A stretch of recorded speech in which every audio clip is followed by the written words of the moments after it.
Deborah, you can hear me? Yes, I can. Of course, I can't get my camera to work this morning, but I can hear everyone and see you. Okay. Let me see. Okay.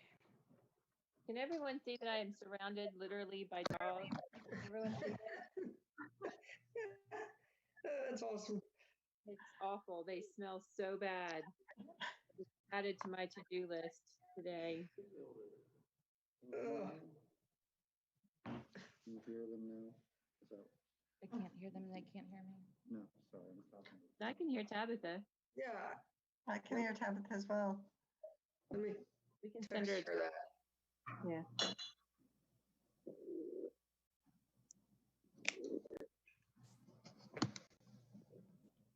Let's see. Hey. Hello. We can all hear you. You can.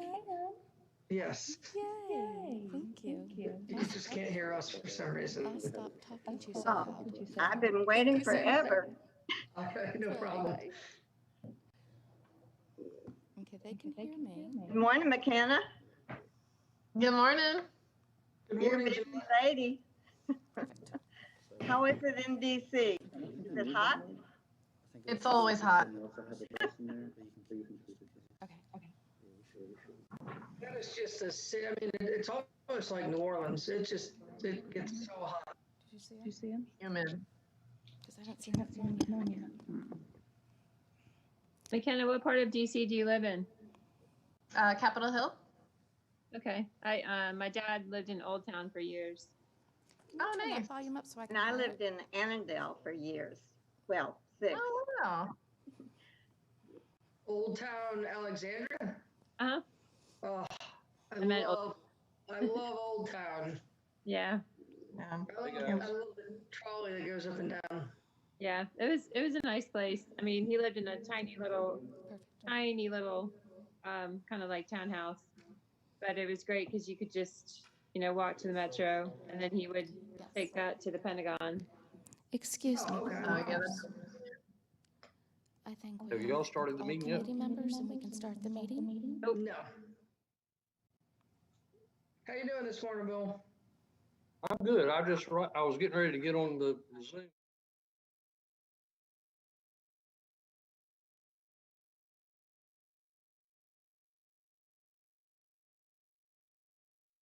All together now. Chase, they can't hear me. Somebody tells me that from time to time.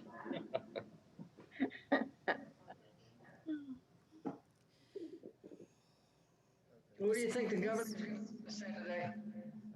They cannot hear me. He's not going to say anything until the election's over. I think he's going to kick it back to the local boards. I think he's going to say with the option of C, which we've always had. So that's not going to help. So you want me to unmute? Board members, are we ready to begin? Yes, ma'am. Have everyone? Good, thank you. Okay. I'm delighted that we all.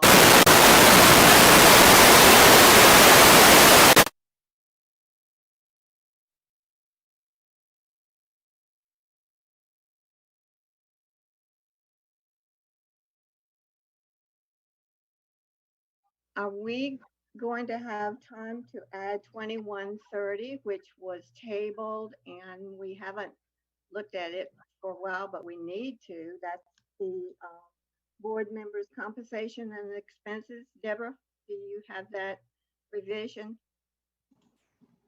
I believe that is included in the policies that McKenna sent over for review.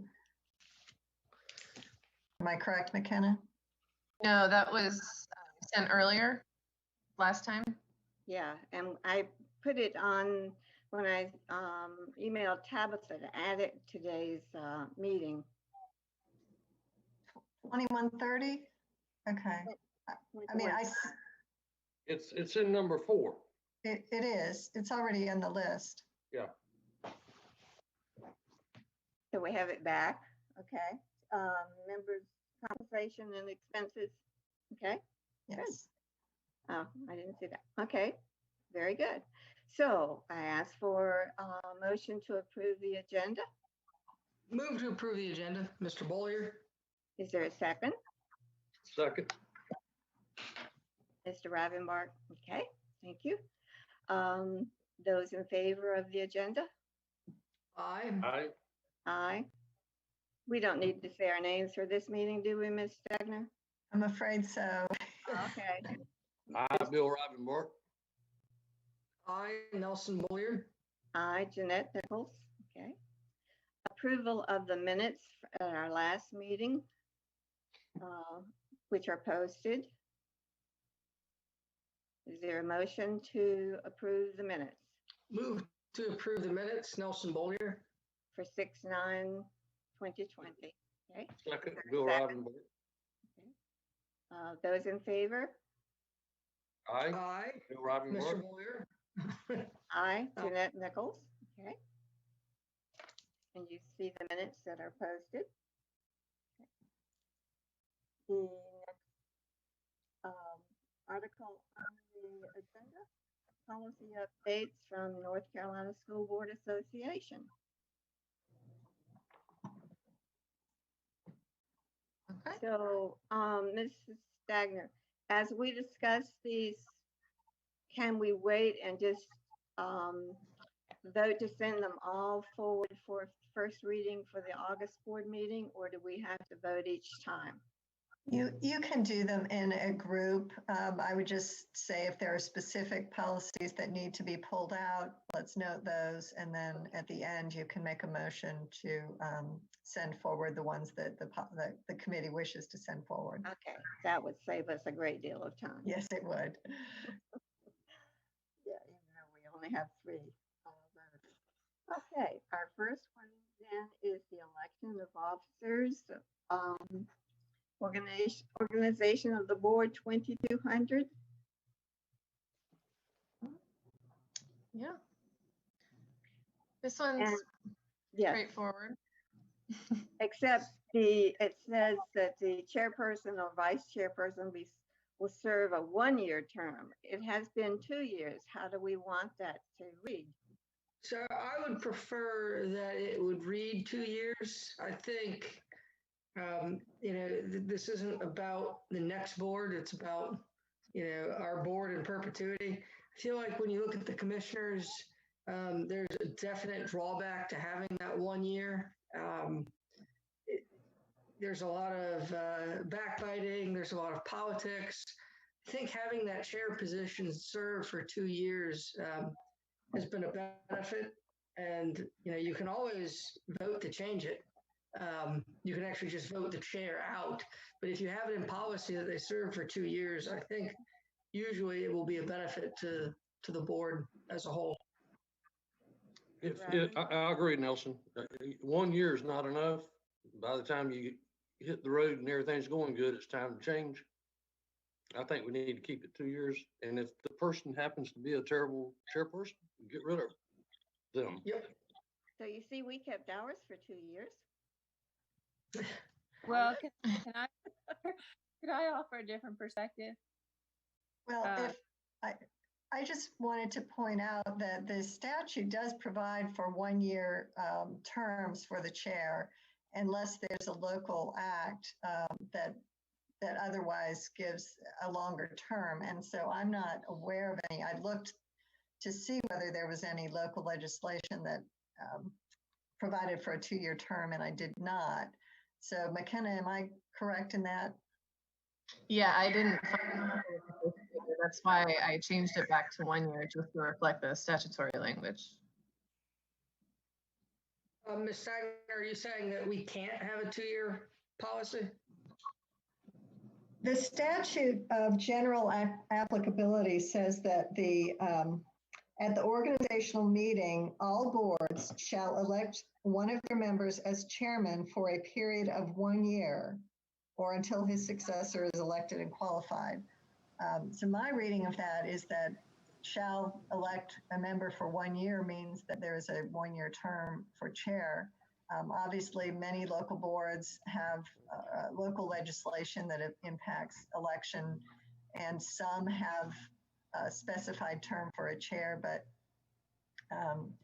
there is nothing that I was able to find that gave New Hanover County an exception to that school board chair statute. So we've broken the law for a long time. Well, and my perspective is going to whether, I mean, regardless of the legality of it, it's actually a positive approach in my mind if you re-elect somebody for a second term rather than you basically de-elect somebody, if you see it from that perspective. So if you have a 1-year term and you're elected again for another 1-year term, that's a more positive statement than if you were basically saying to someone, we don't like you, we're going in a different direction. So you can always re-up somebody, but if you're taking somebody down, that's a tough message to send to a board, and I think it's sometimes a tough thing to do. So I would actually advocate for this 1-year term. After sitting in this chair for two really rocky years, sometimes that's tough, and you'd rather know that you've got the support of the board that are willing to re-up you for another year than know that there's talk behind the scenes that they wouldn't, if that makes sense. So if it means that we should probably go to 1 year anyway, then this is sort of a moot discussion, but that's just my perspective. So we don't really have a choice. We'll just stay with, okay? Okay, let me ask a question. It says the individual elected must have the majority vote of all members present. What does that mean? Well, if you have you must have a quorum to hold a meeting, and so that is a majority of the quorum that is present at the meeting. That, I think that language is simply to say that it doesn't require any kind of a supermajority. Okay, because we had a problem a while back with consensus majority about what people thought that meant, but it's going to be the majority of the people that vote. If it's 5-2, 4-3, whatever, they win, right? Correct. In any, to my knowledge, anytime the board votes on something, whether it's a person, an office, a motion, an appointment, when there's a vote, it is a majority vote unless there is some requirement for a supermajority. Okay. There has to be some basis to require something more than a majority of the quorum present at the meeting. Okay, thank you. Can we add quorum in there so that there is no misunderstanding from new board members? We're going to have 3 new members, or at least 4, or maybe 4. Well, given that you must have a quorum to have a meeting, a legal, valid meeting, I don't know that it's necessary to add it here. It says the majority vote of all members present. You can't hold the meeting if you don't have a quorum. So my opinion is that's sufficient, but certainly I'd love to hear what McKenna has to say. So when we had the hearings for student assignments, those weren't called meetings?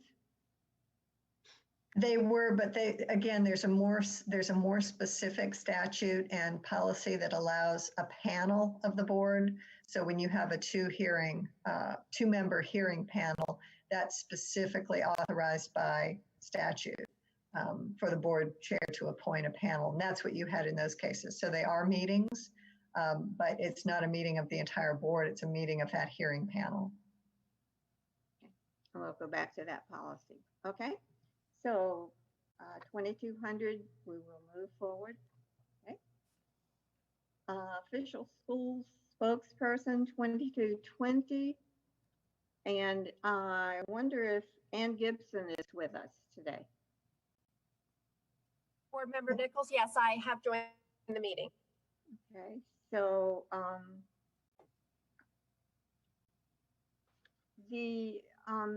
my question was, in prior situations, we've coordinated through your office. Yes. So do you have any suggestions for this policy? I believe policy as it reads with the addition is very good. The conversation that I had with Dr. Burns yesterday, I was mentioning the importance of having the availability of subject matter experts to speak when respond to media requests, and specifically I'm referring to administration and directors, and I believe the policy as it's stated includes that. So I don't have any additional recommendations for this. Ms. Nichols, I do have an additional recommendation. I don't know if it would be appropriate to put this here, but I do think, and you've done this several times, I do think that board members, when they speak, there were several instances where I had to speak, in regards to the calendar, other issues. I think when board members speak to media outlets, there should be something in our policy that stipulates that as soon as practical, they notify the board and the superintendent of that interaction. Is that something we could put in there? I think we should. I had that in my notes as well. It's just common courtesy. And then if you get a call from the media and you have no idea that someone else has spoken, it could reflect in a negative manner for the board and the system. Yes, I also think the superintendent especially really needs to be aware of those interactions as well as other board members. So I appreciate that and agree. I would also, I'm not sure this is a part of the policy, but a function of the communications division is often to provide that coordination prior to contact. It's really at the point of the initial media inquiry. I'm not sure if that should be incorporated at a policy level, but that is certainly the direction that we're going to be guiding the principals at the school level inquiry. So that can be helpful at the board level as well. So, Mr.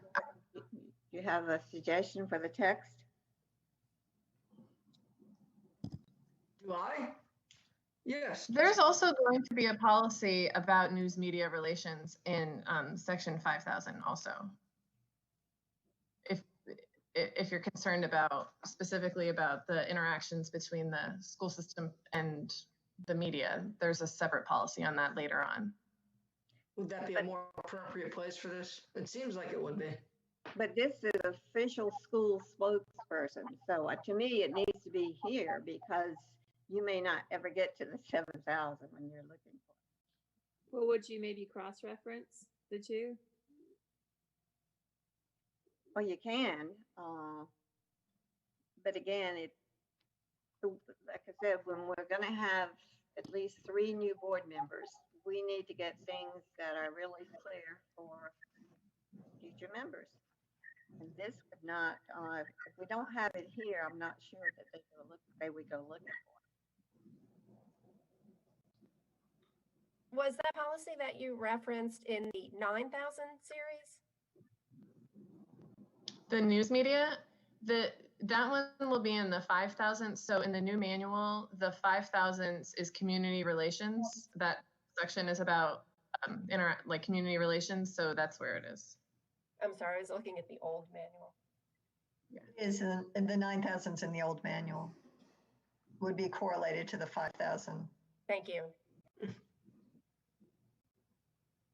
Mr. Ravenbach, do you have a comment or suggestion? No, ma'am, I'm gonna keep my mouth shut this time. No, you're a member. You need to speak up. Y'all are doing a fine job. Why don't we go ahead and cross-reference it? Would that be acceptable? Well, we don't have it in that policy though. So Yeah. But when we get, I mean, I think we can put it here and also put it, cross-reference it into the 5,000s policy. whenever we get there. If we keep that, Years from now. if we keep that note and remember that when we get to that point.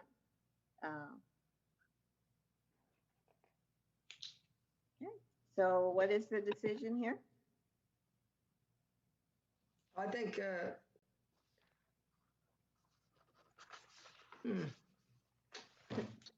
So from our old policy, it says employees for the prior approval from the chief communication officer. So you don't require that? We do require that at a school and staff level. It is something that I get a sense since I've joined the district that we need a retraining in that procedure, which we're going to offer on August 5th to staff. But the board, we can function in a way that you feel is best and most appropriate with board members, whether it's prior notification or just notification after immediate contact has been made. say after. I know it would be easy to do it before. I don't really know how practical that is, given the sheer volume of media inquiries that any individual board member receives. And, just speaking as an elected official, I do feel an occasional obligation to offer an immediate comment on a matter that's pressing or where I feel I can communicate that my personal opinion is the one being stated. So I would definitely advocate for something after the fact, as soon as practical.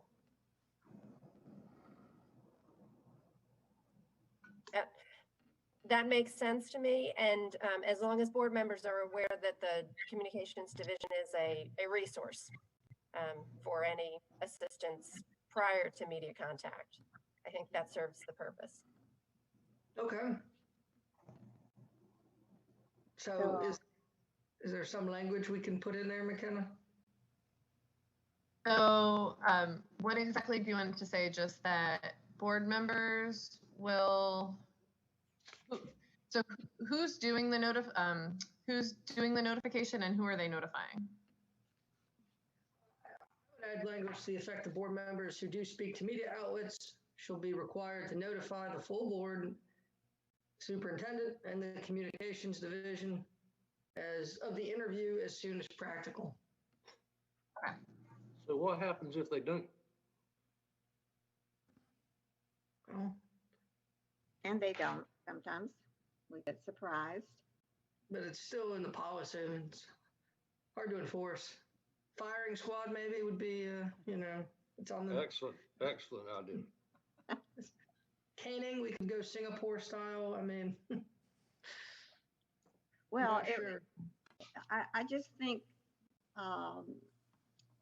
maybe not in the policy as far as the principals or employees, but like yesterday when I saw one of our principals was being interviewed, and fortunately she didn't say anything that we opposed, I suppose, but I had no idea, and I'm not sure that Dr. Burns knew as well. So we just need to work together on this, and it needs to be clear. And if you put these things in procedures and they are not in writing, how do people know? Ms. Nichols, you make a very good point, and that is exactly what the communications division will address in the training that we're going to be offering at the school level. Because those contacts should come through the communications division, and we were not aware as well, and that does happen. That's excellent, and I would add that I think during these times with all the uncertainty, that's even more important to be speaking with one voice. Yes. Yes. I agree. So Ms. Stagner and McKenna, what are we going to say? Let's see. I'm looking at your old policy right now to see if I can pull the language from there.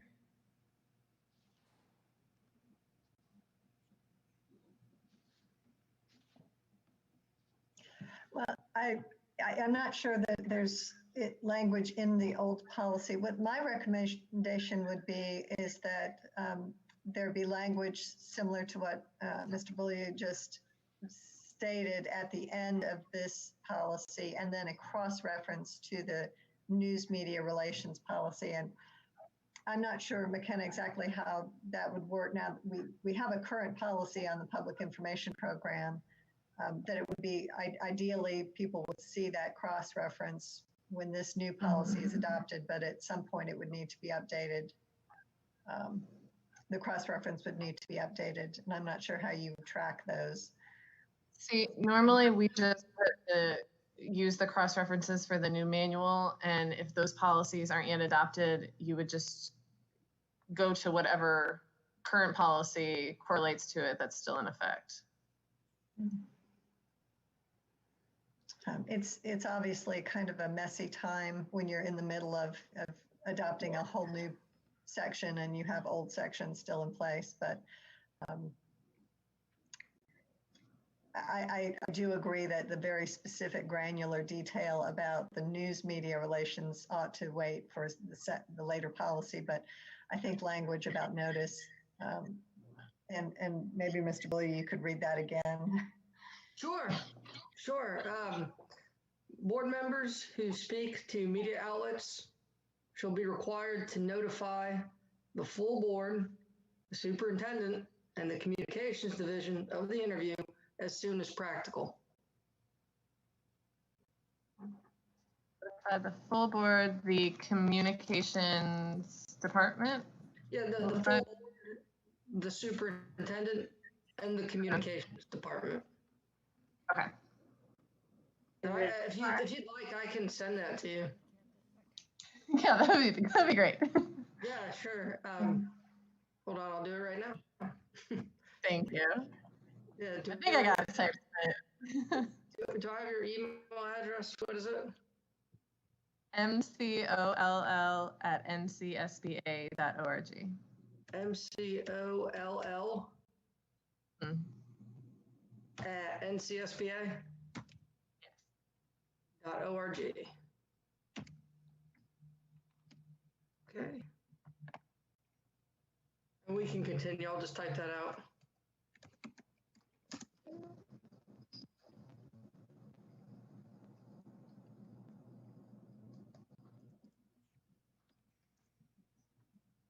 So we need the word required, just not notify. They're required to notify or just to notify? I would just say I would say will notify. Okay. And we don't need to say full board, we just say the board, right? Because that implies Yes. everyone, okay? Yes.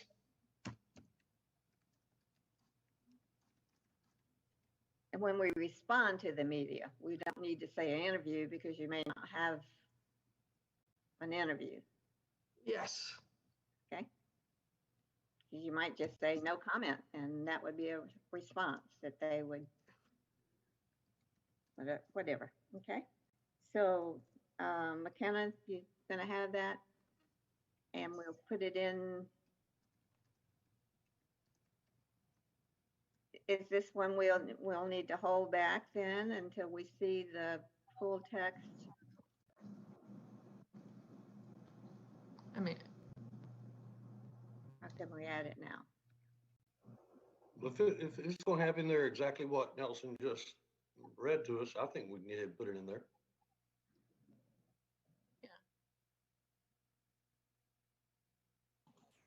I agree. I think once the language is added, it can go, because, you know, the committee has considered and discussed it and will approve it. It can go to the full board for first reading. Okay, sounds good. All righty.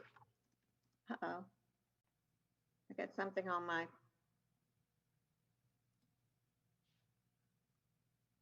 Okay, something kept popping up on my screen. Did you get something different? Okay. No. All right.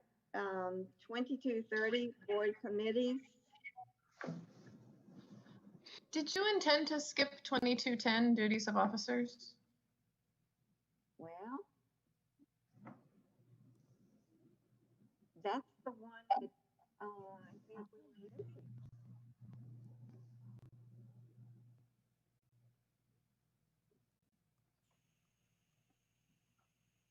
And I pointed that out. Yeah, 2210 we didn't get a copy of. Yeah, it wasn't posted. I had the same question. Oh, that's strange. Okay. And I pointed that out when I wrote to Tabitha, but she's been busy as well. Oh, sorry about that. Well, I guess then we'll just wait till the next meeting for that one. Do you have it there? You can post it and we can look at it. I have it here. How would I post it? I don't know. We'll share. I do have it. You are the expert.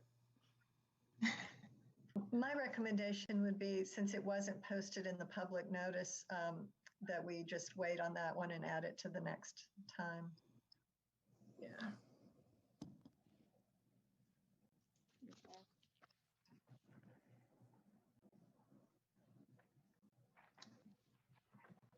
All right, so our next one is the board committee, 2230.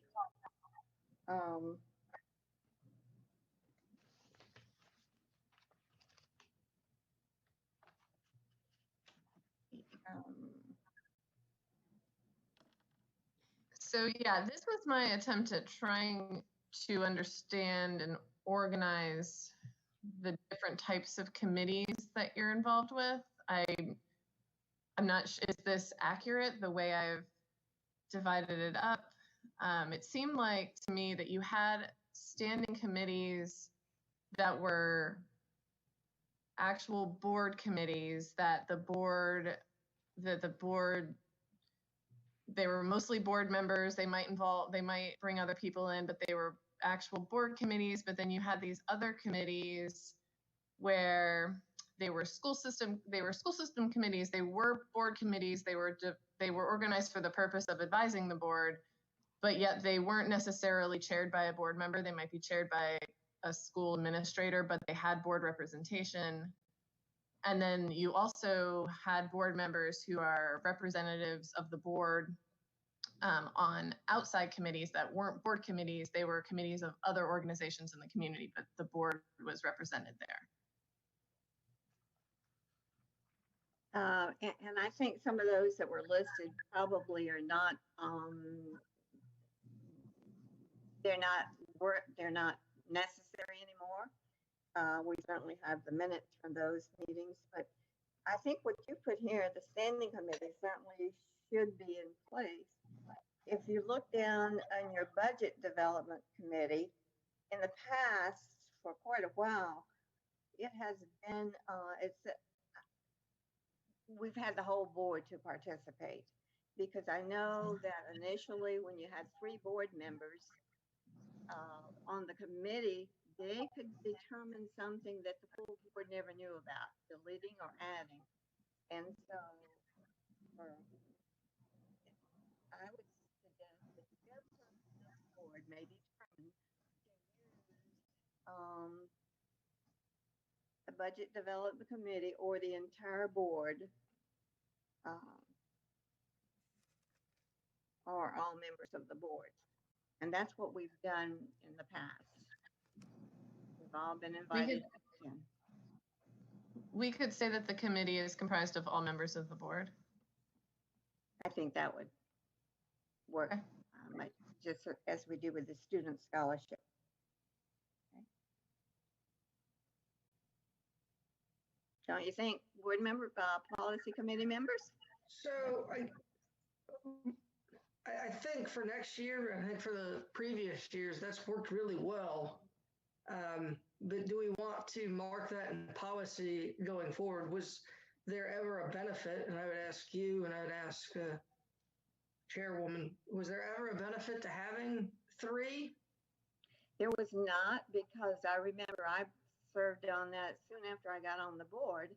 And actually, if two board members of that panel or that committee decided they didn't want something on the budget, in the budget, it didn't show up. And I thought, this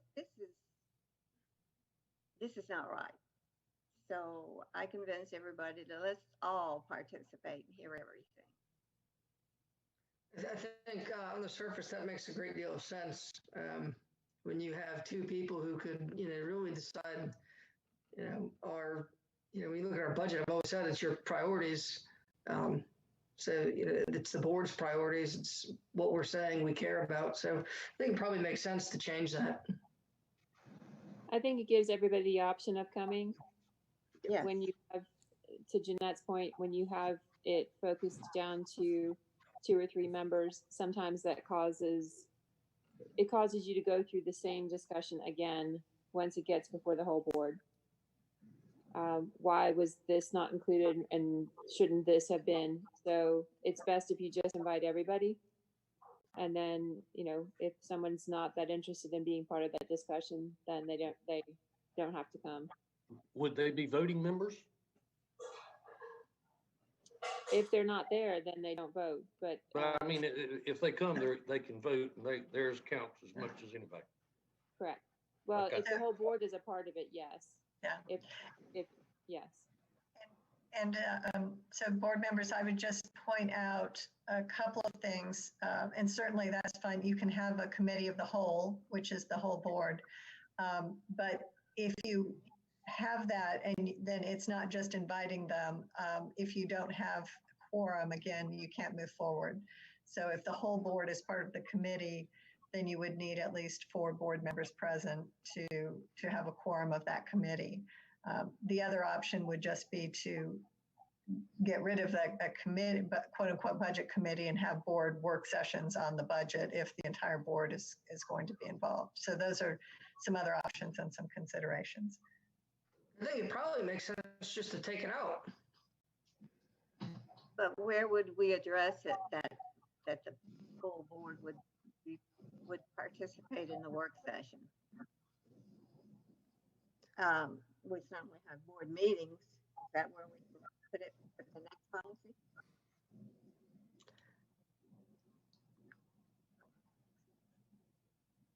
I think you do like what you would necessarily need.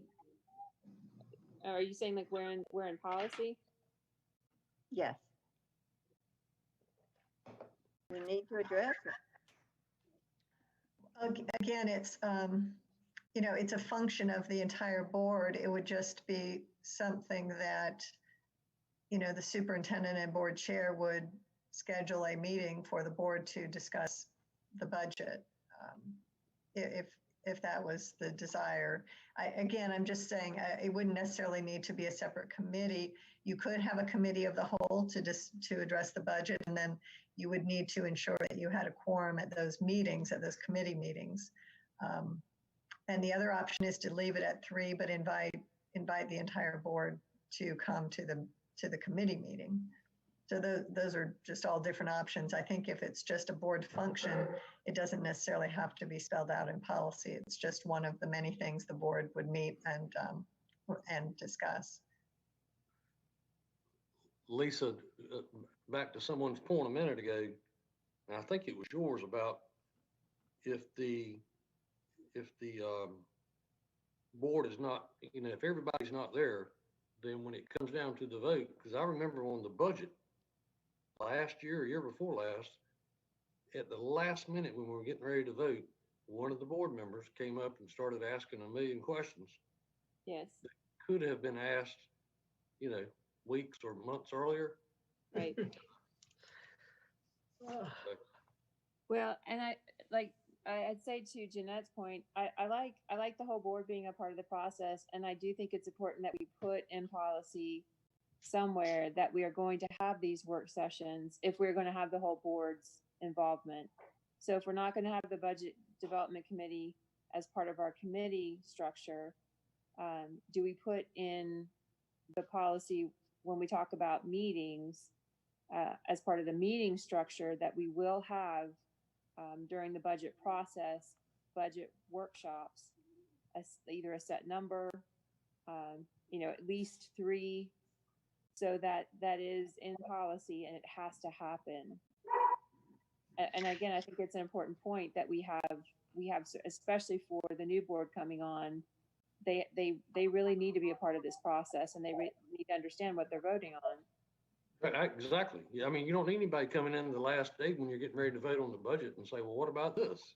Right. They should have been there discussing it prior to that. I think that's great. Well, I think still might happen, but anyway. I think we should just make this a committee of the whole, and that way it's in there, and that way it's established that this is how the school board develops our budget, that it's there, and every year 7 members, a committee of the whole get together, and I'm sure we can find a quorum. Yes, if you don't have 4 board members that are participating, something's wrong. You got a bigger problem. Well, I guess then you're just searching for that date that works for everyone, so that you can ensure that quorum. Yes. And that becomes contingent on all of them.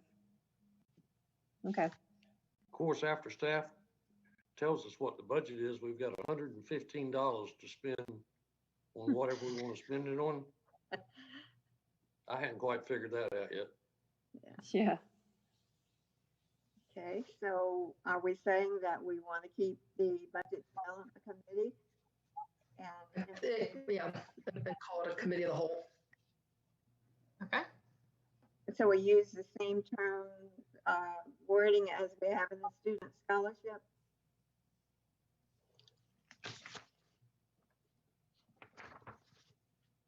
Comprised of all members of the board?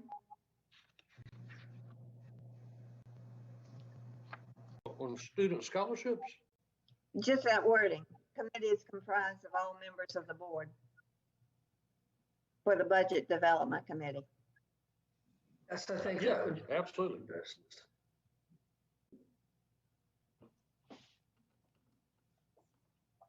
Well, it says the committee is comprised of at least 3 board members, which means it could be all of them.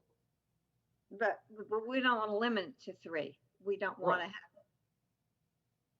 But it says comprised of at least 3, which means you could have 7. But you all word it any way you want to. We just need to have everybody there.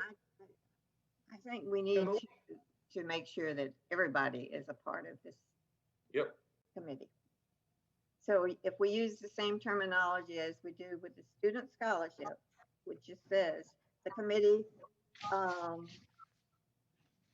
is comprised of all members of the board. That tells you to come. Yep. That work, McKenna? Yep, that sounds good. Okay. And if they choose not to show up, then that's on them, not us. Exactly. Okay. Okay. So if you look at it, McKenna took took everything from ours. So those of you who chair these policies, did you review them to see that what it should say? Yeah, I had no real problems here. I was fine. So I'm good moving this forward with that addition.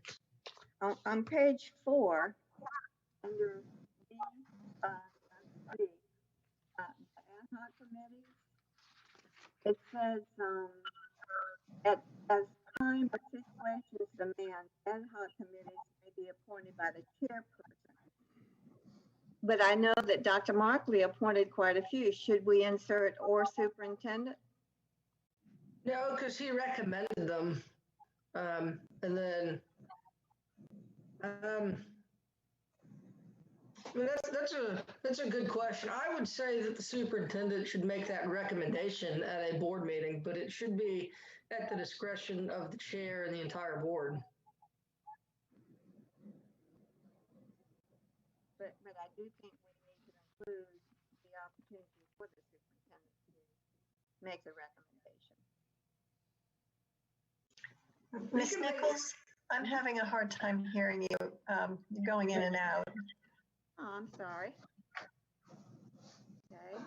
I just was saying, I would think that we would want to include the superintendent in the recommendations for an ad hoc committee.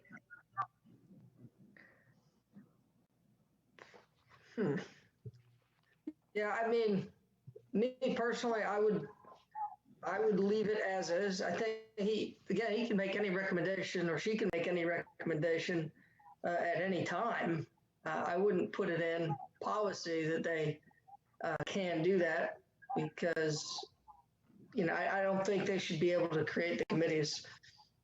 Of course, I say that having had the opportunity to be appointed to one of those committees he formed with a wonderful team. Yes. And that's why I'm saying I don't want to limit the opportunities.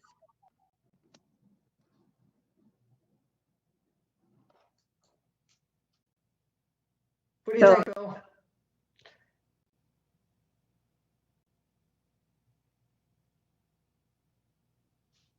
Bill, what do you think?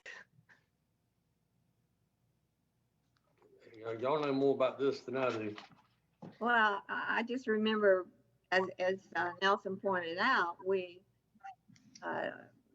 former superintendent did appoint some or create some ad hoc committees, and he basically chose who was going to be on it. Ms. Nichols, my recommendation would be that certainly the superintendent should be able to recommend committees, but I would certainly recommend that any approval or creation of committees and who is appointed to the committees would be a board decision.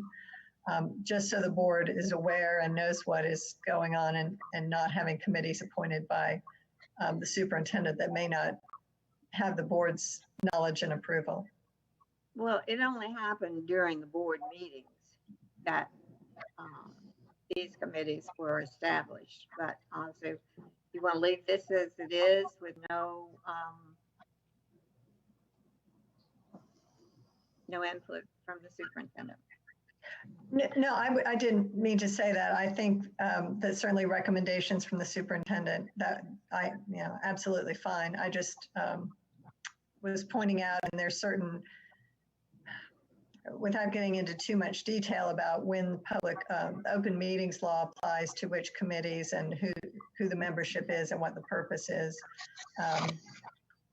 that my preference would be that the board makes the final approval of the committees, but certainly adding language to allow the superintendent to make recommendations would be perfectly appropriate. I think that sounds great. I think, could you also add language about the committee structure and the processes used for those structures, or is that too much detail in that section?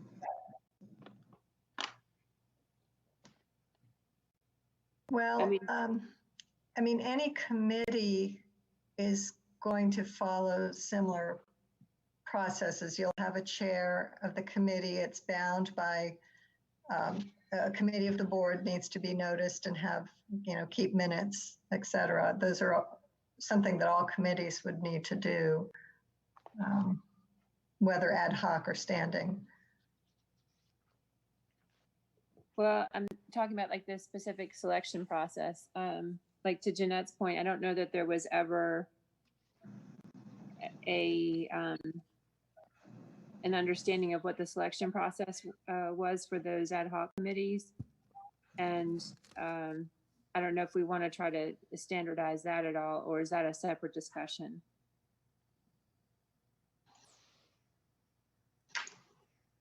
Well, procedurally, I think you would want to just allow the chair to have that ability to appoint an ad hoc committee with the approval of the board.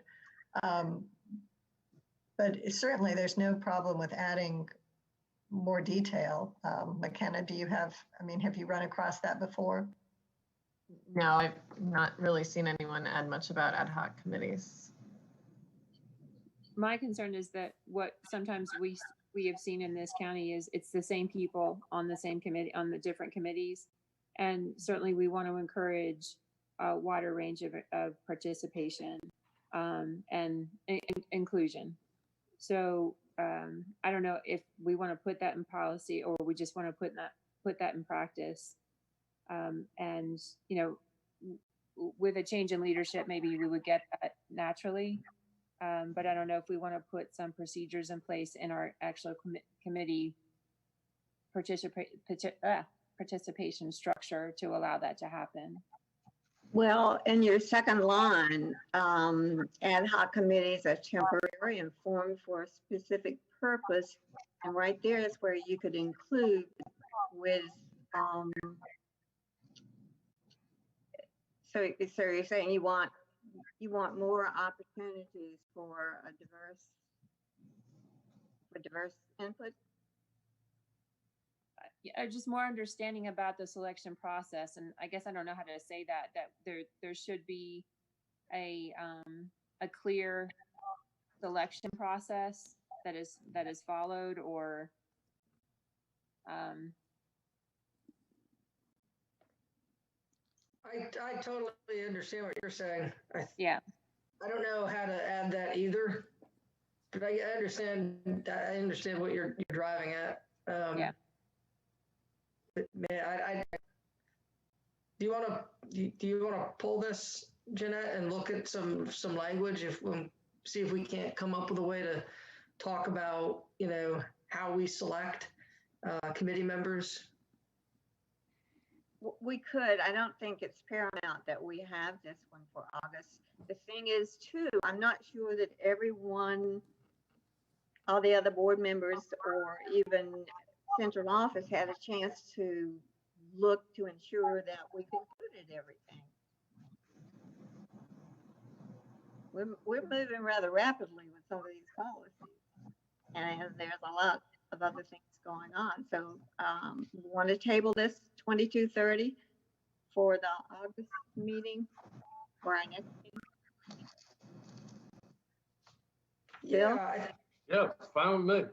Yeah, I think that's a good idea. I think there has been a history, kind of unique. I don't know if it's unique, but it's definitely been in this county where the same people end up serving on various committees. I don't know how to address that, but I'd like to figure it out. And Lisa, perhaps you can think through this and work with Dr. Burns on this, because I'm sure he's had quite a bit of experience with the ad hoc committees. Yeah, okay. I will do it. All right, so we will hold this one. Okay, the 2300 board meetings.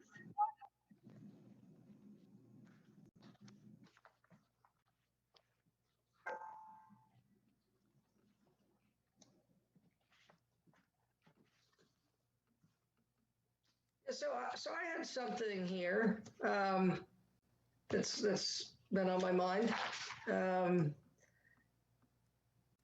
When we have meetings that drag into 11, 12 at night, I really do believe that the volume of our meetings warrants at least consideration of an interim meeting. And I know Dr. Burns has done this since he's come on the third Tuesday of every month, where the board will hold an interim meeting for the purpose of authorizing personnel hirings, recognition of achievement, receiving and discussing information from senior staff and relevant committees, and deliberating and voting on matters of importance, or something to that effect. I don't know if we can spell out what we need to do in interim meetings, but things like the recognition of achievement, things like, information, some presentations. I feel like we can move that and hit the meat of our agenda and sort of speed these along some. I don't know what your thoughts are. So basically you're saying we should have 2 meetings a month. I believe so. Well, we already are. We have about 50. Yes, we are. I think 2 public meetings, a regular meeting and an interim meeting, like the county commissioners have, like the city council has. I don't know. I feel like there's enough there to warrant it. Well, when I first came on, we did have 2 meetings a month, and then we didn't have enough information, but we've been able to meet. But you're right, it's the purpose is quite different, and we don't have the same agenda format. And that was my intent behind the language, is especially like a great point. Like, we can do recognition of achievement once a month. I mean, that could take us an hour in and of itself, and then you get into the meat of the agenda, and sometimes it's 8:30, 9 o'clock. Conducting public business for that long, is I feel bad for the public. Hey, Nelson, just imagine if we only had 1 meeting now. Yeah. God. I kind of like getting, We taking still be there. part of the main meeting and get it done in the interim meeting, and only spend a couple hours there. I mean, I kind of like it. I thought it might be worth it to put it in policy, or at least have a discussion. Madam Chair, love your input. Dr. Burns, you've been a lot of different places. What do you usually see? What's typical? It does vary quite a bit from district to district, depending on the amount of business, the size of the district. We have had sufficient business to fill 2 meetings since I have been in this role. The idea that you have a regular meeting and then the option for an interim meeting, I think would work for you. I might suggest that the interim meeting should be one that you can make decisions. It should not be limited, because given what I think the future is going to be, the need is going to be present to be able to make decisions at meetings more than just once a month, especially with personnel, and you did mention that. So having a regular meeting, which you have to establish, publish in advance, and you have to allow the call to the audience at least once a month, as I understand it. And then to have that option for an interim meeting during which you could do basically the same business that you would do in a regular meeting, I think would serve you well. Okay, yes, and that would be something. I wouldn't want 2 calls to the audience. Well, I think 1 is sufficient. So If things were moving along pretty well and we didn't have all these crazy things we're dealing with, could we just not have an interim meeting 1 month? Yes, sir. That would be my recommendation. Is you make it a possibility, not a requirement. Yeah, I think that's great. I think what is under section 3 of the specially called meetings, what's called a work session, is what I think Dr. Burns and you are contemplating. It would be an interim meeting, a specially called meeting scheduled for the purpose of exchanging ideas. And you could also put and taking action, and then would occur on the 3rd Thursday of the month as needed. I think some tweaking to this section gets you to the point that you've been looking for. Okay. Calling it a work session, we call it, well, we could say interim meetings or work session. Or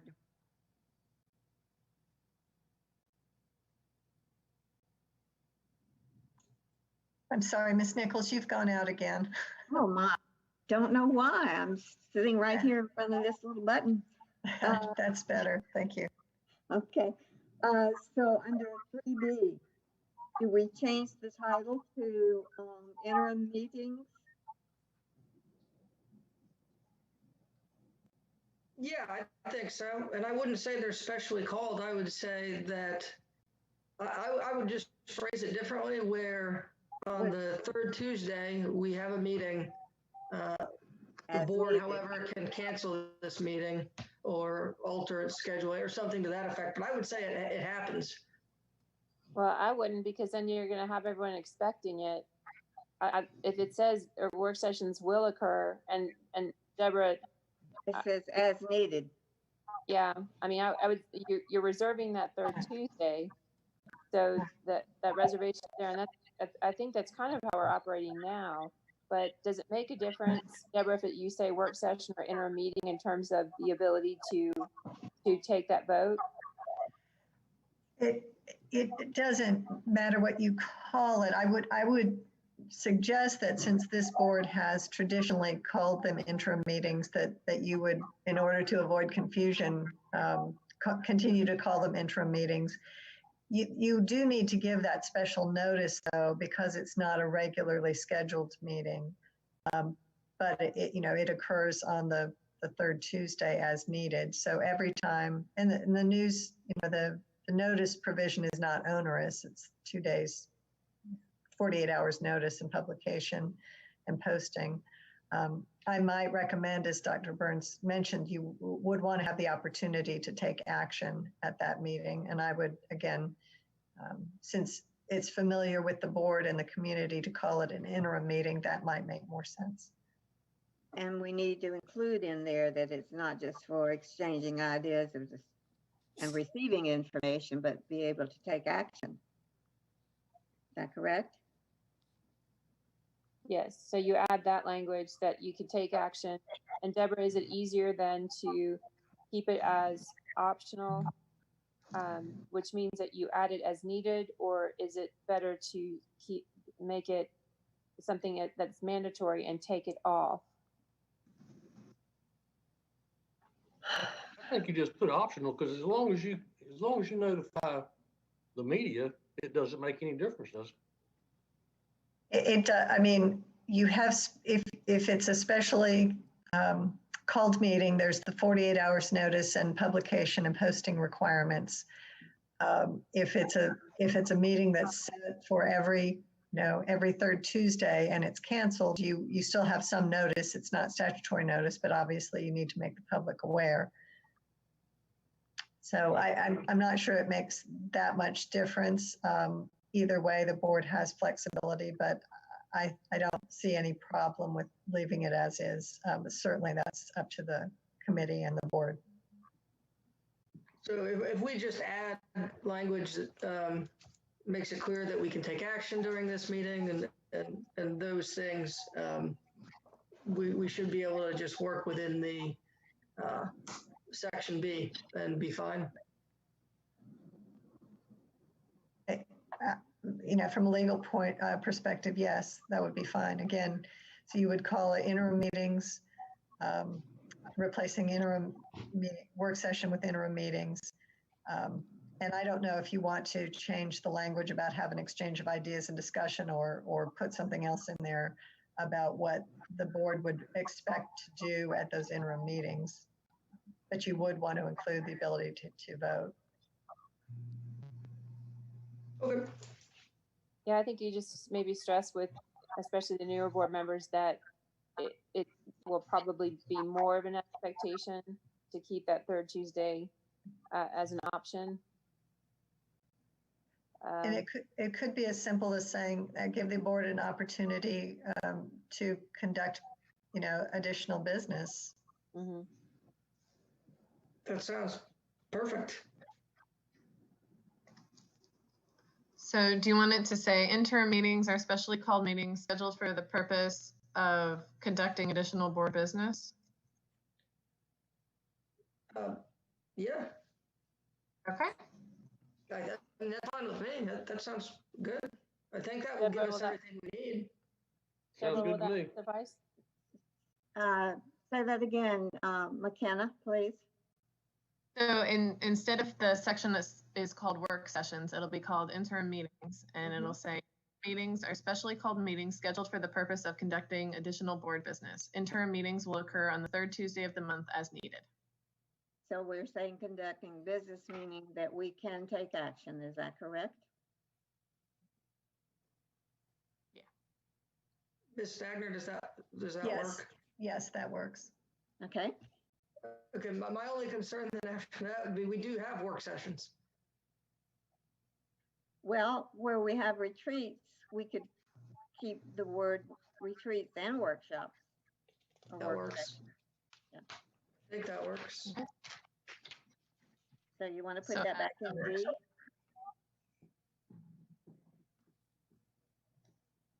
Is that what you're saying, Nelson? You, for D, you want Just to, retreats and work sessions for D. okay. And work sessions or workshops, what do you want to call them? Work sessions sounds more, since we just had that. What do you think, Bill? What do you, or Sounds Lisa? good to me. I mean, I think we're just kind of picking it apart right now. I know, but we've got to think about our new members. But but if we contact the media every time we meet, we can't get into so much trouble. And we do that. I know. We're good about posting. Okay. So anything about the public hearings that, I think that's all just as legal as it can be. Mm-hmm. I think so. I'm good there. And we've got cross-reference, so, okay. So McKenna, we have all that in place? Yes. All the changes? I have them. I will send them all to you after the meeting.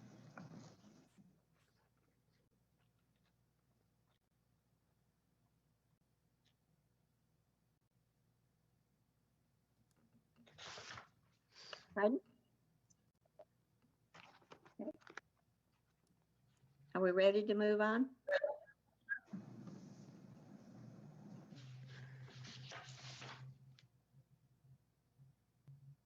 Can you hear me? Yes. Yes, ma'am. Okay, so McKenna, did you say you were ready to move on? Yes, ma'am. Okay.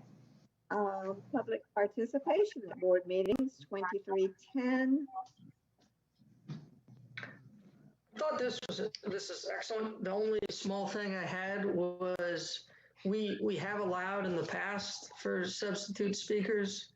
I have no problem with allowing for substitute speakers at the donation of other time, but I'm willing to go with the will of the majority, of course. It did not, and I have that highlighted as well, it did not create a problem when, after they signed up, that they had someone to speak in their place. Sometimes they had their child to speak. And even the leftover time, some of them said, I'd like to yield my time to, because they had had a chance to get together before the meeting and they wanted to get their point across. Yeah, I had no problem with that. It didn't create an issue.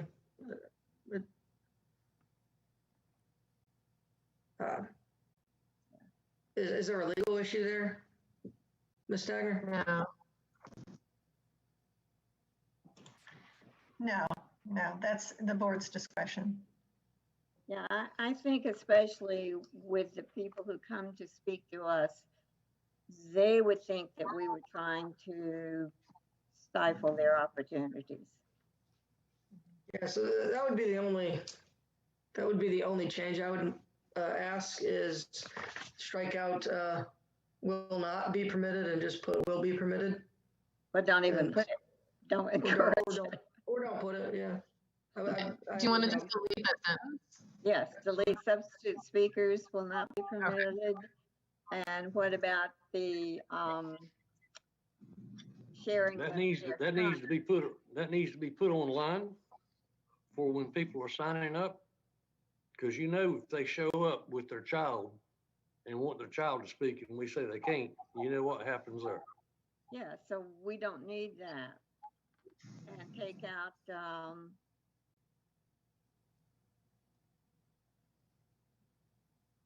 okay. They can certainly share their time with someone else if they want to. Shall we take that out as well? Yes. Okay. And one more thing, I think the chair needs to read at the beginning of that period that at the end of 3 minutes, you're done. Because if you let one person go over, then you got somebody sitting there getting ready to speak that's going to email us and tell us how bad we are and we let this person do this and didn't let this person do that. It's got to be straight across the board. Well, I think on the sign up online as well as the form when they come to the meeting, that the information that says about the limited time that they have, and if it that they can provide additional information in the written form. Mm-hmm. So if they know that ahead of time, that when they practice and they have 3 minutes and it's up, then they can just give us their information, or they can provide it ahead of time as well. But they need to know that, but they need to know that before the meeting starts. Yes, so it should be when you sign up online or when you sign up on the sheet when you come in. Right. Now, here's been a problem, Deborah. When we've had so many people to sign up online and we know we're going to go past that 30 minutes, and it implies, from what I understand, when you sign up at the board center, that if it's already full, you can't sign up. That's not fair. I think that some boards will, I mean, I think you need to let people know in advance that the public comment period is time limited. And I know that some boards will allow 30 minutes sort of at the beginning or in the middle of the meeting. And then if there are additional public speakers, they will allow public comment a second, continuation period at the end of a meeting. But the board is able to make reasonable time restrictions for public comment. But you certainly can allow additional speakers above and beyond what you would have in your initial 30 minutes. And we've done that often when we know it's a topic that has to be shared. But I think we should what would be helpful is if we decide how we're going to handle that and be consistent about it, because we have been inconsistent. Yes, we have. So is there a way to put that in policy where we say we are going to, if it goes over, is it better to put it in policy? I guess I'm asking to say that we would, if the board votes, the excess time would be added to the meeting, or the extra would be added to the same public comment period. So could you put that in policy either way? Yes, I think you could put that in policy either way. Right now, that the language that's in here says that it will not exceed 30 minutes except by majority vote of the board. So that, I think, leaves it a little more discretionary. As you were just saying, you'd rather have something that's more consistent. And so board members might vote one time not to allow an extension, other times to allow an extension. What you could do, if you wanted to be consistent, will say 30 minutes will be set aside for the call to the audience period. If there is, if there are additional speakers, that public comment will be continued at the end of the meeting or at the next meeting, or something like that, whatever you decide you'd prefer. Yeah, I think it would be nice to have it be consistent. So if it's the will of the board to continue the comment time, which has been our latest practice, then I think to have it either added to that public comment time or added to the end, I think that would be helpful. So, policy committee, what are your thoughts on that? I think that when more than 10 people show up, asking them to wait till the end will be more problem than it's worth. So I would say to have it extended right there.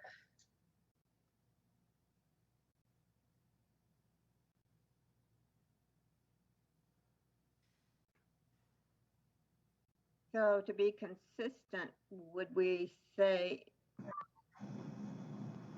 if more than 10 people sign up, then we will extend the time? Well, that's a possibility. I know we had talked about I mean, I think we can extend it and limit it. I know we talked once about dropping everybody to 2 minutes. Should like 20 people show up? And that adds, now you're adding 10 minutes of time, but getting double the amount of people. I know that would be a problem for some. Okay. So one, I'm just looking at some additional or different language would be that, the board sets aside 30 minutes for public comment. Unless the board extends this time, any speakers remaining at the end of the 30-minute period may be recognized at the conclusion of the board's business agenda. So that's one option. Another option is to say if more than 10 people sign up, each person will only receive 2 minutes. I mean, there's no Do good. other boards do that, Ms. Stegner? I'm sorry, what? Do other boards do that? I am aware of some boards that do have that policy. I like the way you just phrased that, Mr. If more than 10 people show up, it will be 2 minutes. Because when we still say, if the board chooses to vote, that's discretionary. If we allow it once and then don't another time, I think that becomes problematic. So I would just automatically say, if there's more than 10 people signed up, we drop it to 2 minutes. And on the sign-up sheet, when people call up to sign up, that needs to be there, and they need to initial that they understand that, so that we don't get in a big argument in front of everybody at the meeting. I think some boards also include that language on the agenda itself as well. McKenna, are there other options that you're aware of that boards use when they're trying to get the business done, but also accommodate public speakers? I mean, just that trying to get people to pick a spokesperson and not everybody repeat the same comments over and over, but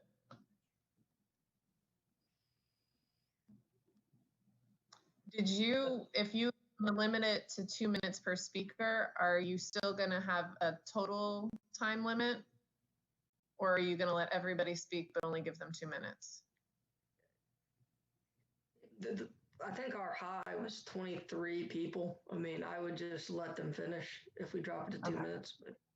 But you got to draw a line somewhere. Mm-hmm. We have to be consistent, and we haven't been. Nope. And electing a speaker doesn't, because you could get into the claim that, well, that speaker didn't speak for me. Mm-hmm. And we did not have time to organize the process. So, ma'am, you've had to deal with this more than any of us. Do you think that 2 minutes, just after 10, go to 2 minutes? Do you think that would be best?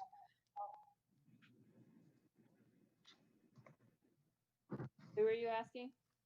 I was asking you if you thought, is that the best way and most consistent way to deal with this? I think the problem we have, no matter how we do it, is if you go to 2 minutes and they have a 3-minute plan, they are not going to be happy when you cut that. Well, that's why you've got to have the wording in the sign-up sheet. They have to know that. They can know it, but they're already there, and they're there because they're angry about something. And so they're not going to be happy about showing up and having this beautiful 3-minute speech that they worked on and they crafted, and then you're going to chop off a third of it. And so we can do it. What I would ask is that for any board chair that's having to manage that process, that we used to have a timer that made it a little. We have it on the screen. Mm-hmm. Well, the timer hasn't been working the last few times. And so that timer gave a lot better of an end to the time. It's harder to talk over that timer. So if that timer goes off, it does bring an end to that speaker a little bit more readily than me up there with my gavel or the next board chair with the gavel. That's a lot harder to take it from a person on high, I think, if you get my drift. Right. I just easier for an impersonal timer. So I think you just have to be careful on how you're doing it. So I can see the 2 minutes. It's not going to make anyone happy. But if we're consistent on it and we publicize it, hopefully most will understand that we're trying to get as many people in as possible. If you're going to go with the get them all in during public comment time, then you're actually, you're sort of splitting the difference. You bring them all in, allow them all to speak at the same time, and you're cutting the time down a little bit, because you may have an issue that brings in 50 speakers, and then you're there for a really long time. I think we might be getting ready to have one of those meetings, Lisa. When they sign up online, do they see how many people have signed up ahead of them? Or do they sign up not knowing if anyone else is ahead of them? That'd be nice if Tabitha, somebody could let them know. Well, you see, when you sign up at the board meeting, you see who signed up ahead of you. Well, sometimes they create their own sign-up sheets. Well, that's true too. Public comments.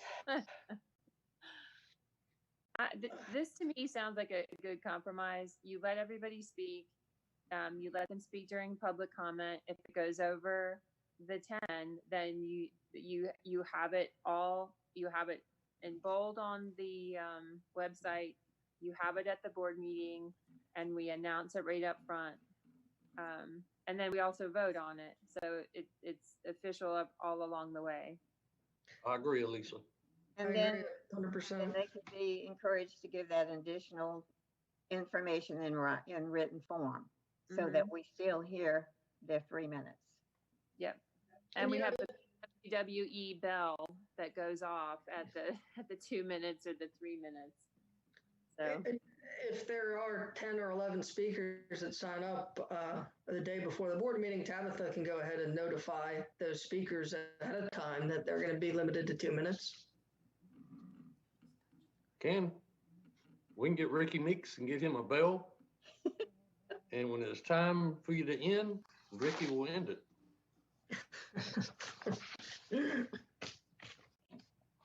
So what do we want to say? I think there's a consensus around the 2 minutes. Okay, McKenna, don't you have a sample of So that do you want to? So each speaker will receive 3 minutes to present comments. However, if more than 10 people sign up to speak, each speaker will be limited to 2 minutes. Oh, just like you've done this before. Okay. But so you're not putting any limit though on the total time, right? No, man. Okay. Okay. Now, what about remote comments? We don't have that in here, but that's what we're getting right now. So do we need to replace that?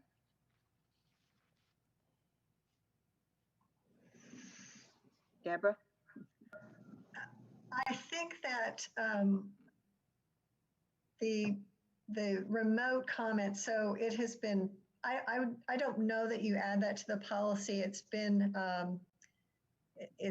publicized, I think, fairly well, and it's really an unusual situation. If anything, it might go in the remote board meeting policy. I would just say that if you're making that change that McKenna just read, then in the next paragraph where it says, if an unusually large number of people request to speak, that sentence would be redundant and you could delete that.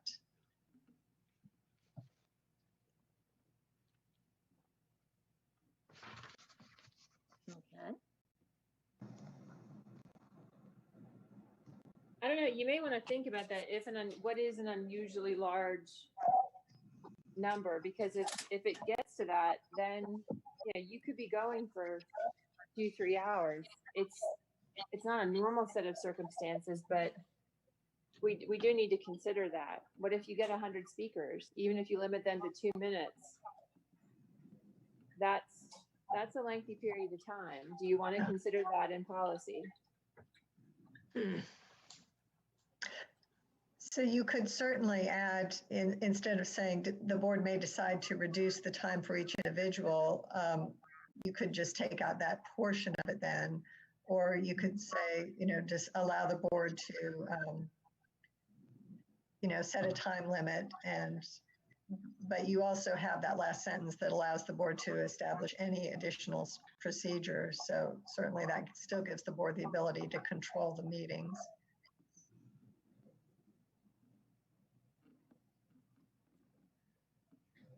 Okay, so that should cover us if we decide that, okay, you've got a crowd of 100.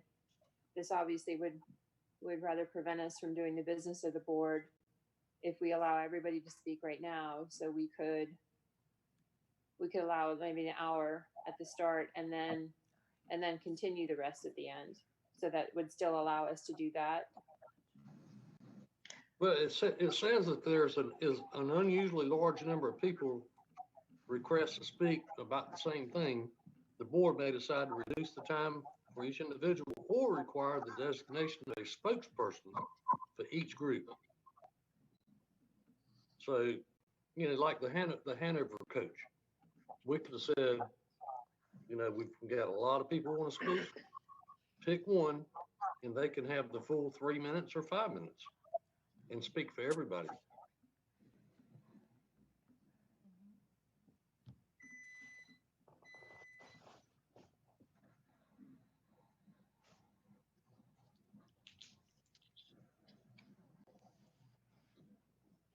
Everyone's speaking. Yeah, I think with that last piece, that last sentence where we can, change as necessary, I think we're covered there. Gives us that flexibility. I think it gives us enough. I hope, God forbid, we have 100 people. Well, Never say never. you can ask them, Deborah, correct me if I'm wrong, you can ask them to elect a spokesperson. You cannot compel them to do so. So if the group says no, then we still would have the option of saying we are going to cut this off after an hour because we have an unusually large group, and then we will allow the rest of the group to speak at the end of the meeting so we can conduct board business. Does this allow us to do that, even with cutting it back to 2 minutes? So that's the sentence that starts, if an unusually large number of people request to speak. You've already decided if more than 10 show up, you're going to reduce the time. So that phrase, to reduce the time for each individual, is already been addressed up top. You could also decide to require designation of a spokesperson. Now that's going to be difficult to enforce, as you rightfully noted. If someone gets up and says, I want to speak, the spokesperson isn't talking for me. That's difficult to enforce, but you do have in that last sentence the ability to establish additional procedures. You can set it up front, say, an hour is the maximum, or you can decide on a case-by-case basis that you'll add additional time at the end of the meeting, or you'll just cut it off at a certain point. Couldn't we put in a sentence that the maximum amount of time for public comment will be 1 hour? If a set number of speakers would exceed that time, the remaining public comment would move to the end of the meeting? Yes, you have 30 minutes now. You could certainly increase that to an hour, and then say if additional speakers are there, then you would, what was the language I had? Speakers remaining at the end of the hour period may be recognized at the conclusion of the board's business agenda. I think if we move it to an hour, I don't think usually we won't be over 30 minutes anyway, but if we just move it, the maximum time for public comment will be 1 hour. I think we'd be good there. You probably need to get ready for it because our August meeting, I think, is the 4th. That's the last chance everybody will have to tell us what they think about how we're going back to school. And I'll bet you that there's going to be a lot of folks signed up. I'm sure. But we won't have to look at them. Of course, this policy is not necessarily going to be in place before the, but by that point in the August meeting. That's not good. So Ma'am, do you think, with the remote comments, so we couldn't limit. I mean, they just sign up, speak. You have to listen. Madam Chair, do you think changing that to a max of 1 hour and then saying everything past that will be moved to the back of the meeting? Do you think that works? So 3 minutes up to 30 minutes, 2 minutes up to an hour, and then anything after an hour we would hear at the end of at the conclusion of the meeting. Is that what we're saying? Yes, Yes, I think ma'am. that's great. Yeah. Okay. Well, so the way I have it written though, it's you get 3 minutes, but if more than 10 people sign up, you limit it to 2 because is that Right. That's It's right. okay? Okay. And then the maximum amount of time for public comment will be 1 hour. Speakers remaining at the end of the hour period may be recognized at the end of the board's agenda. I think that sounds perfect. Mhm. Okay, takes out a lot of unnecessary wording. So all of this should Yeah, be McKenna. on the sign up form as I just have a question. Will you leave in or take out the sentence about the designation of a spokesperson? Why don't we take that out? well. I think it's Encourage. problematic. I'd say leave it in. I mean, you can always do it, and then that way, if you do have a large crowd and they don't want to wait to the end, they can. I mean, again, you can't compel them to do it, but you can certainly offer it. But yeah, and the point. board chair can read that to them at the beginning. That's a good Instead of point. requiring it, couldn't we say encourage? Or request. Request. Request, yes. See, that's good for you. All right.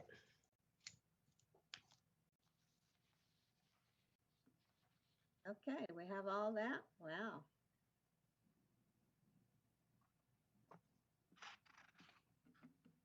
So, Bill, does that address being consistent? Absolutely. Absolutely. You're not gonna make those people happy anyway. We're just got to cover ourselves. Cause they're there because they're mad. Absolutely. Under, this is picky, but on page 1, A, that is new, that first paragraph. What's that?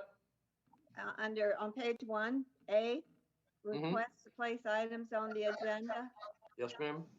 That first paragraph is new to us, I think.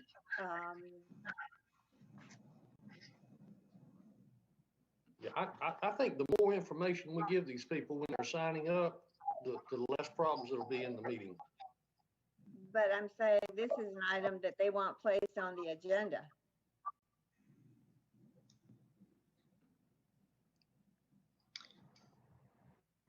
It's just giving them the opportunity to ask. It's in no way compelling you to actually place it on the agenda. Right. But it says the superintendent will confer with the board chair concerning whether to approve the requested item. So I don't have any problem with the request. Okay. And under B, public comments on our agenda is listed as call to the audience. So do we use that term anywhere in B?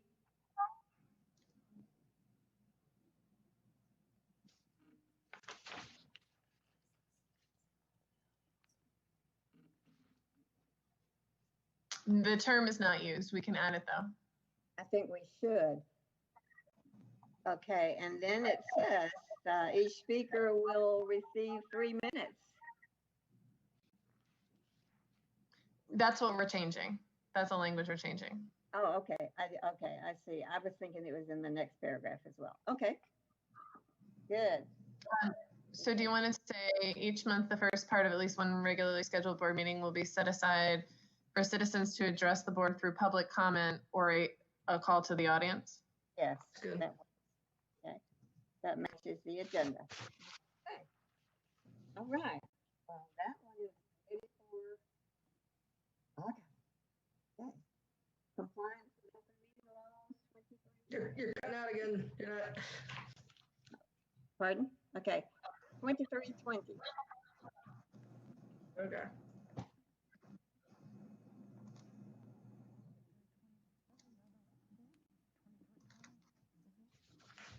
Okay, well, I'll start with B under compliance. As secretary to the board, the superintendent, can we say or designee?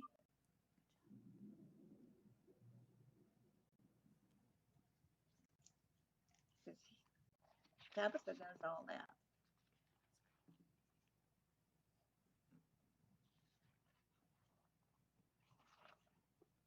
Well, under the statute, the superintendent is the secretary to the board. And it's ultimately the superintendent's responsibility. Now, I think that in most, if not all cases, it is the board clerk who actually does the keeping and transcribing of the minutes. But McKenna, I'd be happy to hear you weigh in on that one. Yeah, the reason we kept it just superintendent was because of the way the statute's written, but yes, practically speaking, the superintendent's not the one actually maintaining the minutes.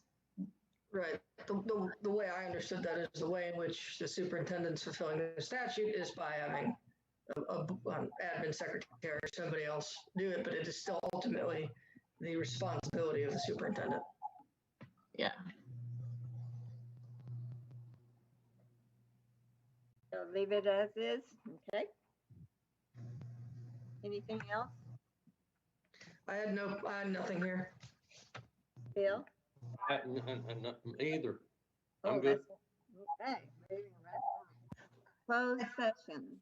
I just had a comment or a question about there is a sentence that says when minutes are kept via audio or audio-visual recording, it's the end of section 2. And I think in the notes from McKenna, it said that could be deleted if the minutes are not kept by audio or visual. I think this board keeps the minutes in written form. So you might want to consider that. Okay. So you think we should get rid of that? The last paragraph right before number 3. Yes. Yeah, that's fine. Okay. Bill? Okay, Yes, so ma'am. delete that whole sentence. I'm good. Okay. Yes, please. Thank you, Deborah. Okay. I did see that correlation. Okay. 12 seconds. 23:21.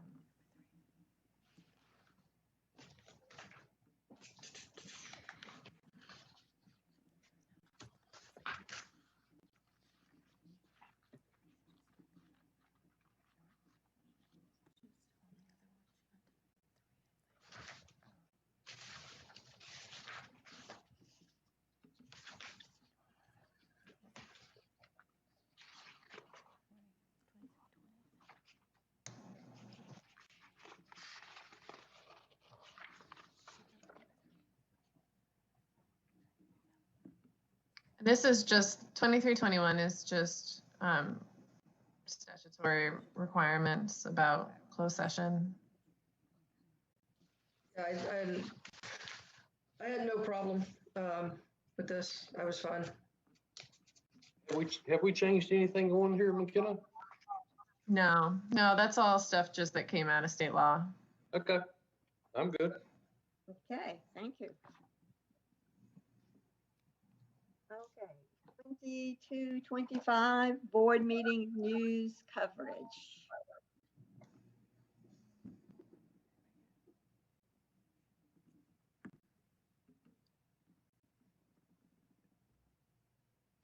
So the one thing I had here was the board may charge each listener a fee of up to $25 to defray the costs in that last paragraph.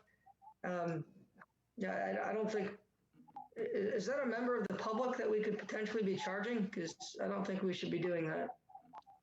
Well, we charge for copies if it's beyond a certain amount when they're requesting information. But I don't know. It says if the board holds a meeting by conference, telephone call, or similar means, it will provide some means for the members of the public to listen to the meeting. Notice of an electronic meeting must specify how public access will be provided. The board may charge each listener a fee of up to $25 to defray the cost. Mhm. Sounds like we could actually be charging the public for our access to our public meeting. Mhm. Hannah, do you think that last paragraph is even still necessary or applicable, given that there's now a remote meetings policy that's more specific? It seems to me that's a little outdated, and when it used to be expensive to set up technology to allow access. Probably right before the internet. Get rid of it, McKenna? You want to, yeah, we'll just delete that whole paragraph. Okay. Thank you. I had that question as well, Nelson. But, okay. Anything else on that particular policy?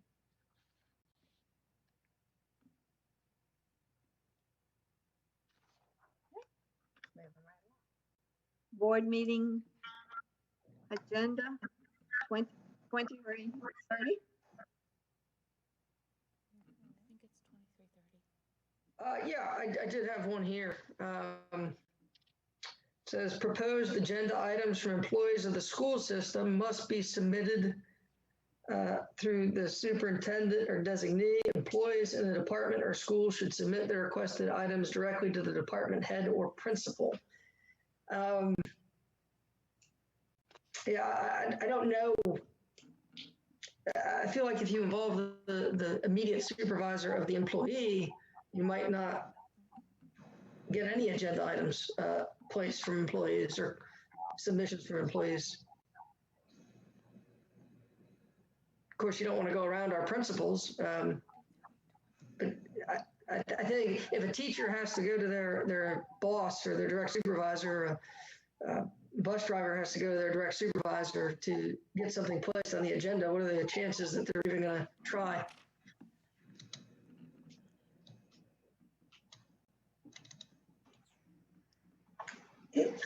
I mean, the previous policy we looked at about citizens placing items on the agenda, again, McKenna, I don't know why that is addressed in two different policies, placement of items on the agenda, and maybe there's a way to make that more consistent and uniform and less confusing.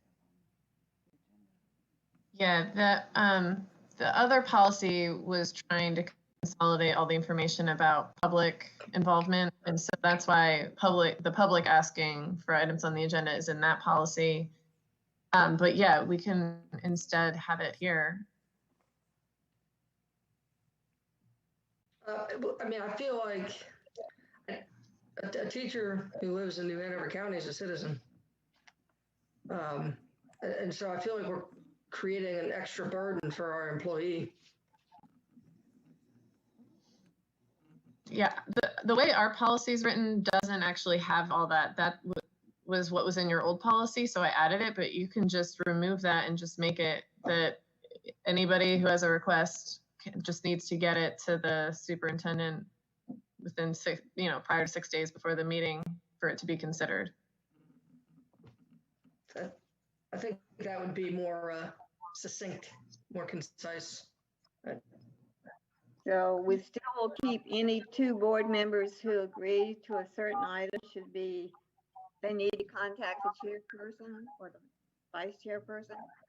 That's important, and that has not always taken place. Yes, I agree. We should definitely still keep that. Okay. But delete the next sentences. Yes. My only question, Nelson, is I understand what you're saying, that you're trying to eliminate any hurdle to employees placing or making those requests. But I think if the request, the system does that put it in a different light? Like if they're trying to get a program,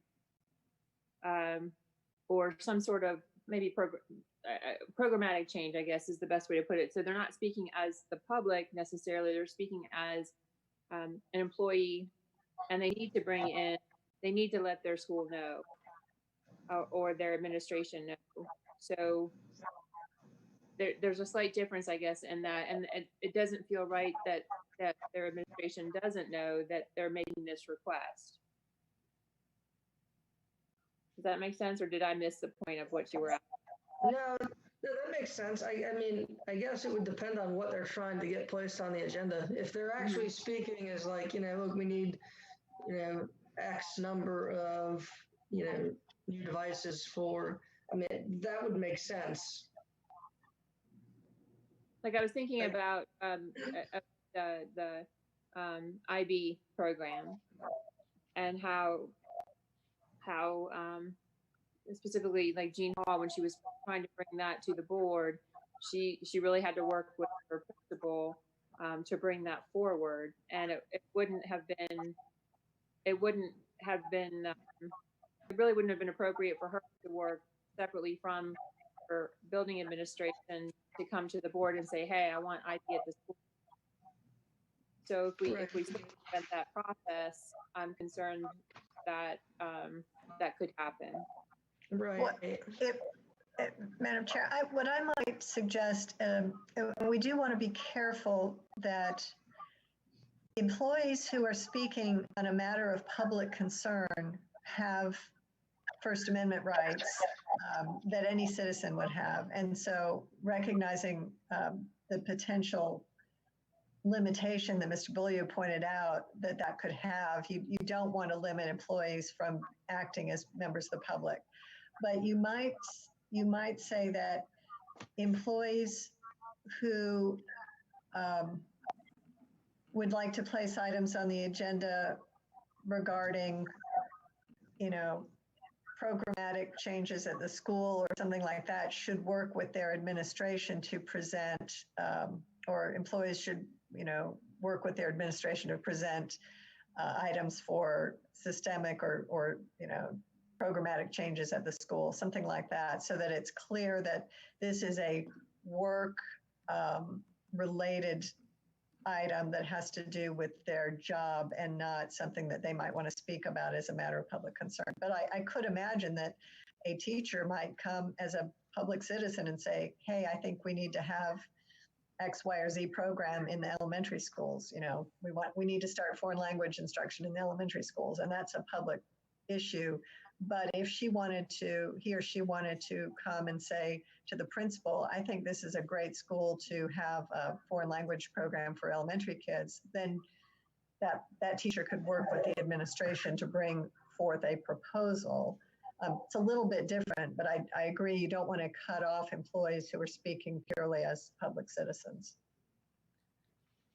I think that's a great language compromise. You see, my thought was, let's say you have a teacher who has a problem like with the name of a school.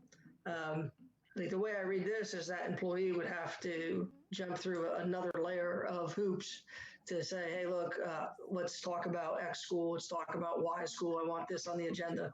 But I think to your point about the programmatic changes, yeah, that would be good language. Yeah, I want to make sure that we somehow separate the two, because to me this isn't. The opposite, that this was more, and so if it's unclear, I think it's going to be clear to our employees, and I want to make sure that we are clear that if they are speaking as they're always free to speak as a public citizen, there is an avenue to do so. If they're speaking as an employee for overall changes, then they should work with their building administration. So I don't know if there's a way to. It may be as simple as just removing the reference to employees and including that agenda items for, programmatic changes should be presented through the department head or principal, and leave the employee reference to employees out of that. Okay. There's probably not anything that we're going to work on today any more important than that, because, I know all of y'all have heard from teachers that they're scared to say anything. They're scared that something will happen to them if they do say anything like this. And I think would this not address that, Lisa? Well, I think, again, I want to be very clear that that they have those two options. That if they want to bring programmatic changes, if they want to start something at their school, that they have to do so.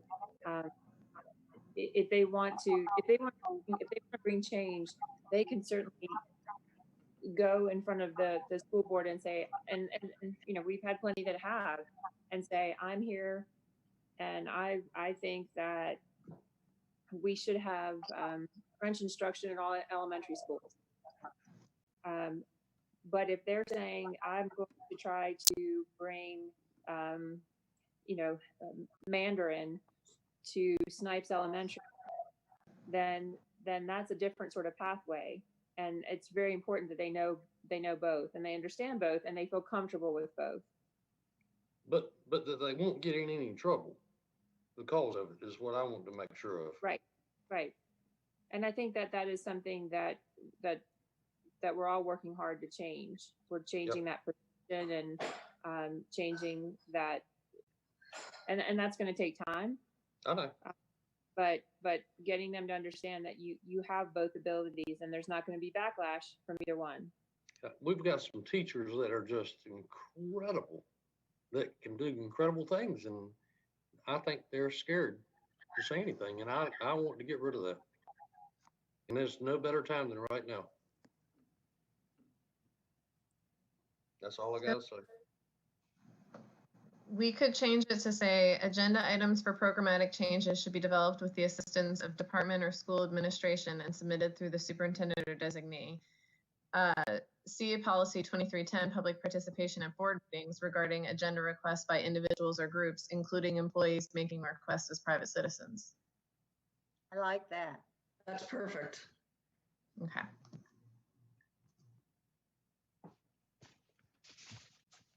That's perfect. Okay. Anything else then on this policy?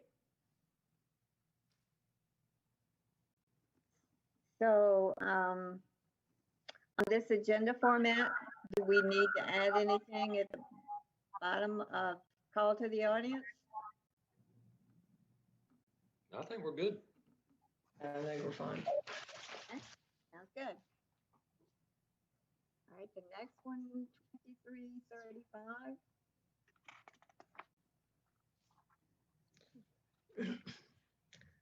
I was fine here. Only one change there. And that works. Bill? I'm good. Yep. 2340, parliamentary procedures. Don't have any problems with that one.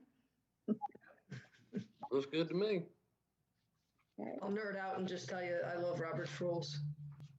So, Robert did too. Okay. The quorum, 2341. yeah, this is just straightforward stuff. Okay. McKenna, do we need the cross-reference of 2302, remote participation in board meetings? We can, that's fine. Okay. I did have one small question about proxy voting. Is that prohibited by state statute? Yes, Okay. board members can't vote by proxy. You've got to be, present and in attendance, whether it's remotely or in person. and you can't delegate your vote. Okay. Okay, good question. Okay. That means when you go on a cruise, Nelson, you can't let me vote for you. Well, I know that happens a lot, Bill. I cruise all the time, just nonstop. I know. With the remote participation policy, unless you're somewhere with no internet service, it's pretty easy to participate now. That's right. So this appears to be a new policy, 2342, voting methods.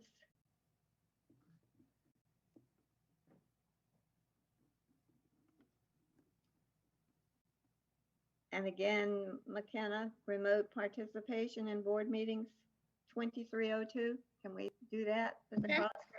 Sure. Okay. Yes. Anything on there, Nelson or Bill? No, ma'am? No, I just did have a question because I feel like this pertained to our Cape Fear vote. When it says no secret ballots are permitted,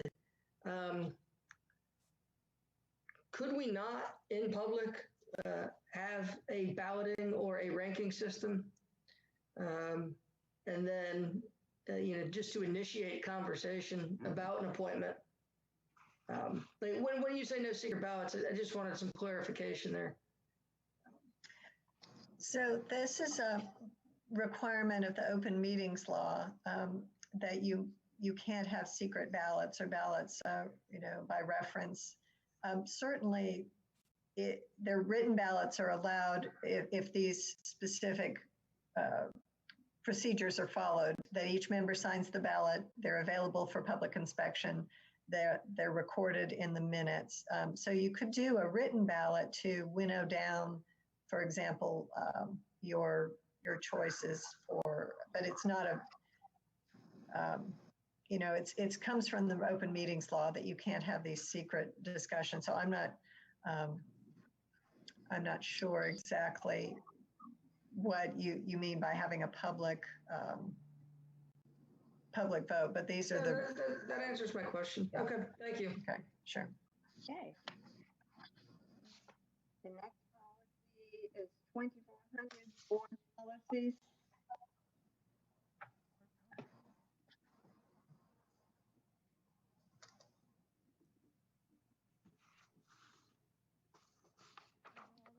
There's nothing really different on there, right? No, I'm good there. Okay. Okay, good, thank you. 2410.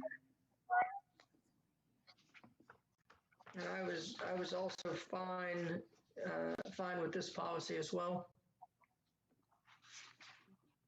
Yeah, I am too.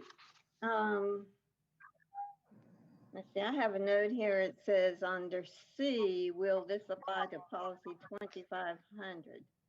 Don't know why I wrote that. Oh, okay, because we approved 2500 and I don't remember.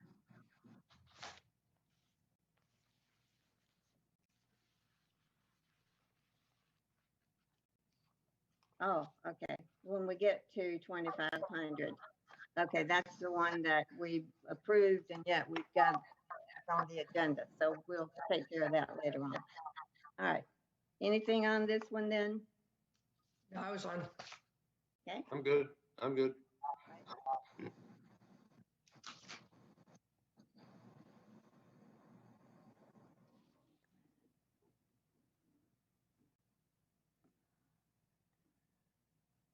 At the first paragraph where it says administrative procedures, Dr. Burns, when and how will they be addressed?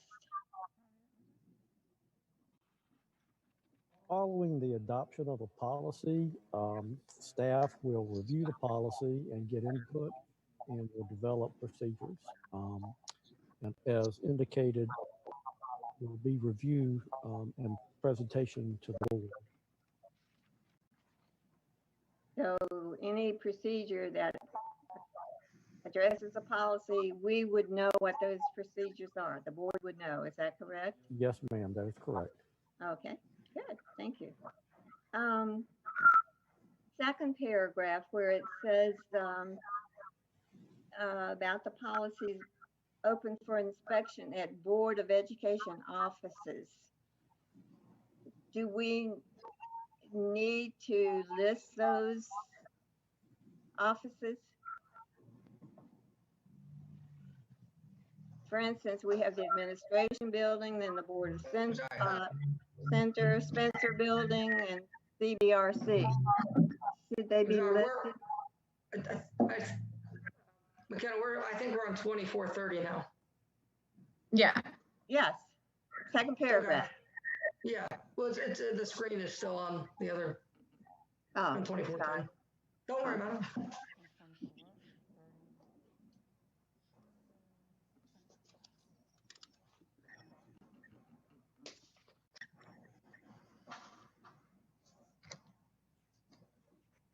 so is it necessary to list the individual offices? Would people know where to go? If they go to the board center, there's nobody there.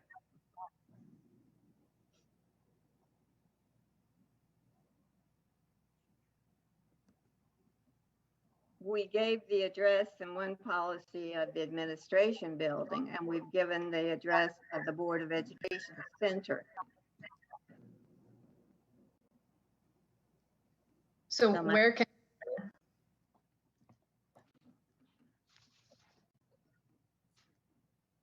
so second paragraph where it says open for inspection at the Board of Education offices, should we list those offices? you can, where can they go to see the policies? I would think Dr. Burns at all of our main buildings, as well as schools, probably. That would be my understanding, Ms. Nichols. So I'm asking the committee then, do you want to list? Yeah, that's fine. You can put at the administrative building, give that address, or at their local school. Well, we have, for some of the people, they go to the Spencer building often to see the manual, which is online. Ms. Nichols, the only, and board members, the only thing I would comment here is that if you keep a physical form of a policy manual in multiple locations, someone needs to be responsible for making sure it's maintained and updated anytime there's a change. And I know with everything moving online, that's probably where most people will look, but certainly it's good for those people that don't have access to have the ability to check the physical copy of the policy manual. But if it's publicized in board policy that it will be at every school, then every school needs to have someone making sure that it's kept up to date. Mrs. Nichols? That's a problem. Mm-hmm. So you would recommend keeping it in one spot, Ms. Stanger? It's certainly up to the board, and I know you want to make sure people have as much access as possible. I just wanted to point that out. If it's in board policy that it will be maintained, someone has to make sure that gets done. So could we just say inspection at the administration building and not have all the other offices? I would. But you got to have that crowd when you come in the front door to understand it and you know, not cause people a lot of trouble. Well, as Deborah pointed out, most people can go online and look. I don't know how many people actually come to look at a hard copy anymore.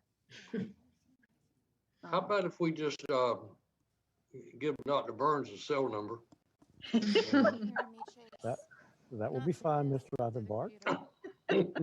Please do it on September. Please do that on September 3rd. Oh man. Can we just say at the administration building and give that address and take Yeah, off? I think that would work. And take all the Board of Education offices, because that's confusing. You would not know where to go. Yeah, that's fine. Okay, and I just Googled, so is it the Dale K. Spencer building at 1802 South 15th Street, Wilmington? Nope. No, it's No? no, it's 6410 Carolina Beach Road. 6410 Carolina Beach Road. Okay. Ms. Well, Vickers, members of the board, I've just Wilmington. chatted with Tabitha. My understanding is not correct. We have electronic versions only at this point. There are computers available in every school and every administrative building for the public to use if they wish to review the policies.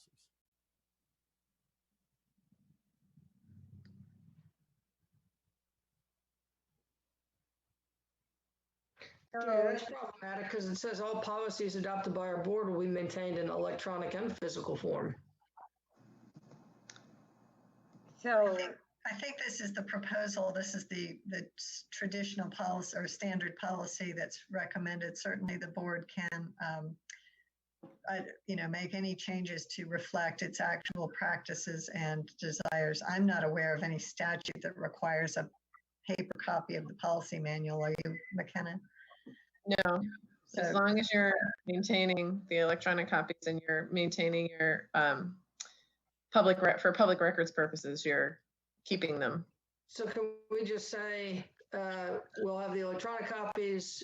If you wish to see them, computers will be provided at your local school or at 6410? so we're going to take out the physical forms? I would. Okay. There's only a certain group of people that are going to go to the trouble of looking up the policy. Probably going to have a computer. That would sound ugly. Yeah, if I might, then perhaps that second paragraph should be rewritten to read, all policies adopted by the board will be accessible through the school system website and at computers maintained in the administrative building and each school. And don't refer to electronic or physical because that's just confusing. Perfect. Okay. McKenna, did you get that? Yeah, all policies adopted by the board will be accessible through the school system website and at computers at the administrative building and the individual schools. Perfect. Mm-hmm. And I'll add that I can add the location of the administrative building too. McKenna, it's just a net, but it may not be a computer. It might be a tablet, a laptop. Could you indicate that the policies will be accessible in each school and administration building? Yes. Yes. Cool. So McKenna, once this is in place, when we say the school system's website, can they click on right there and get it? So yes, your website should have a link to your yes, your website will have a link to your policy manual. So when we get the new one established, it'll also work. Is that correct? Yeah, it should already be. It is working, McKenna. Okay, Going good. to the Board of Education section, there is a place for policies, and we have both the old and the new policies available. And McKenna, if you could just make sure you strike that last paragraph, which would no longer apply. Right, the physical manuals. Yeah. Yeah, that one's deleted.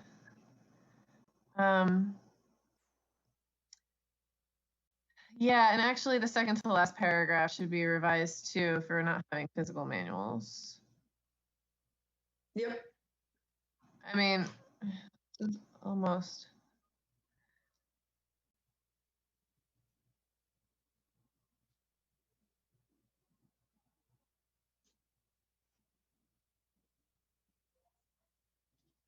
All they really need to know is where they can go read it. Yeah, I don't even know do you even need the second to last paragraph? You want to delete that one? No. Okay. You might just want to leave a sentence that says the board will endeavor to keep the policy manual updated with the most recent policies adopted by the board. Just to keep that. I think ideally it's maintained and updated almost instantaneously when they're adopted. Yeah. Okay. The board will endeavor to keep the policy manual updated with most recent policies adopted by the board. Okay. All right. All right, thank you. Number 2450, suspension of board policies. This is a new policy. We don't have anything. Okay. I'm fine here. Okay, good. 2460, administration and policy absence.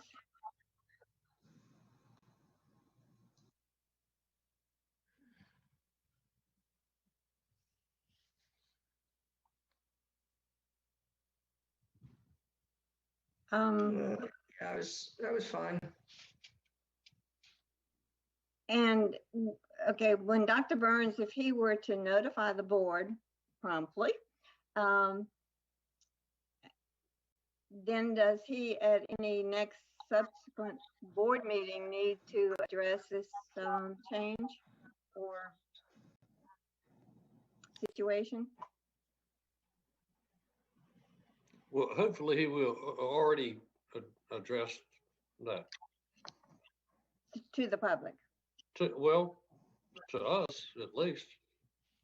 I'm talking to Dr. Burns, I'm just talking about the superintendent. You're right. So if the board's informed, we assume the public is informed if there's any major decision. Mm-hmm. And I just wanted to ask whether there was a reason for the distinction between making a decision and the power to act, which was in the, and I maybe Dr. Burns could weigh in whether that the language that's stricken says this delegates the power to act, and the language that's replaced says use his best judgment in making a decision. It's nuanced, but it does seem to be a little less permissive of the ability to act on the part of the superintendent. And I just wanted to point that out for any consideration.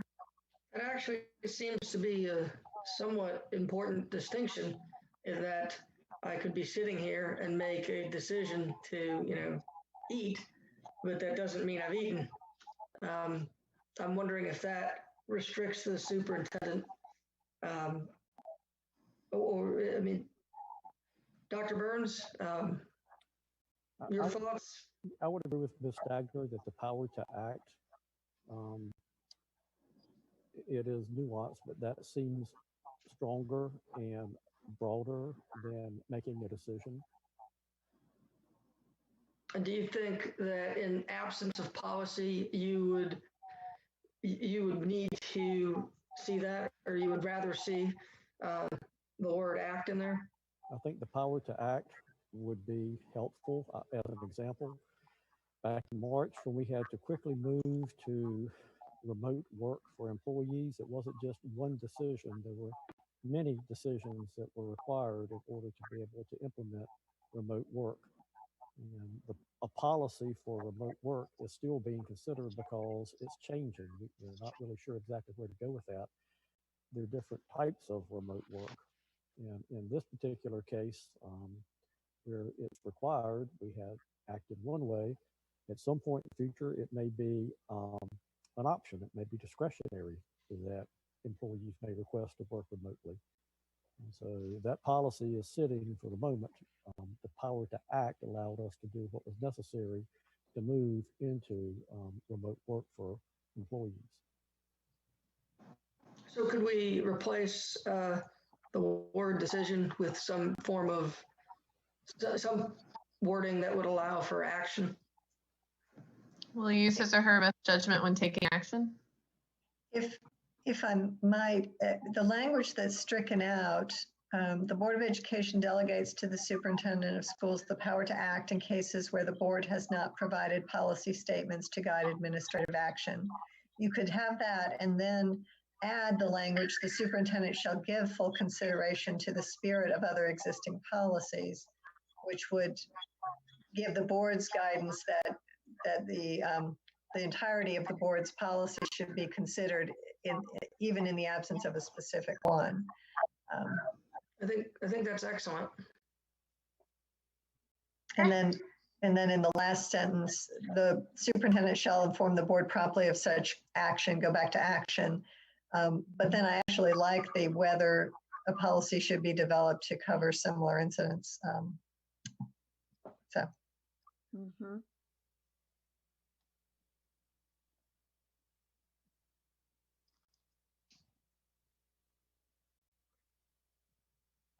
I like that.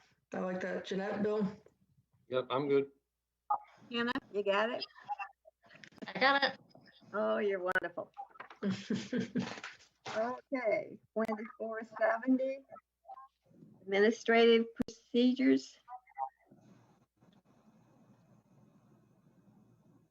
This is good. Yeah, I was fine here. Okay, Bill? I'm good. I'm Okay. good. Looks good to me.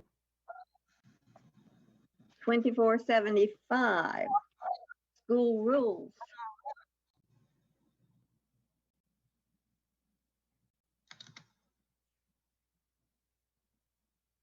That's the same boilerplate that we had before, right?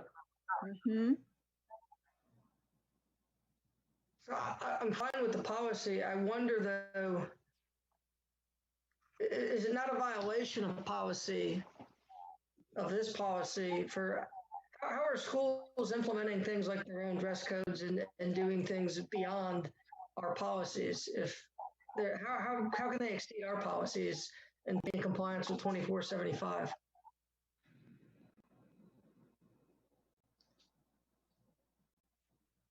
I mean, as long as if what they're doing doesn't conflict with your policy, if they're just going beyond.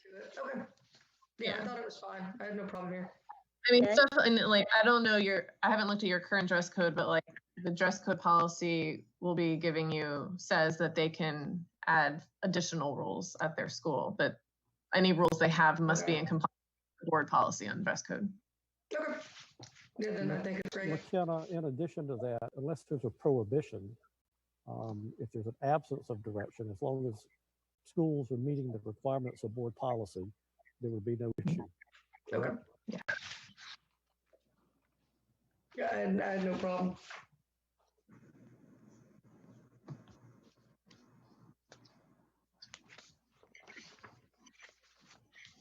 Okay. We have that one. Bill? Yes, ma'am, I'm good. Okay. Wow. Did we finish yours?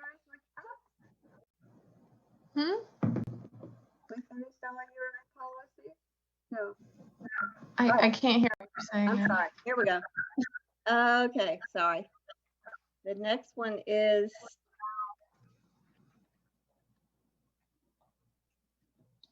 are we what? 20? Are we 2,500, but there are two options. Oh, okay. Yeah, that's where I am. 2500 option B was approved by the board already. Well, it's 2500 option B that was presented to the board. I don't know if it's identical to the one that's posted. Yeah, I think so. But that was my concern. I don't know how we got it to present it for the meeting. It looks like this new language here, other board policy that's in red, that is different than what was on the policy approved by the board.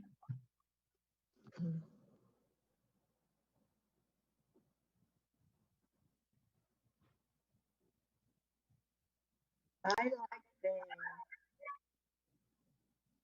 the policy that really spells out everything. That's sent to us, Hannah. Option A. Jeanette, you're fading in and out again. I'm sorry, just turned my head. Option A. The one that has 3 pages. Mhm.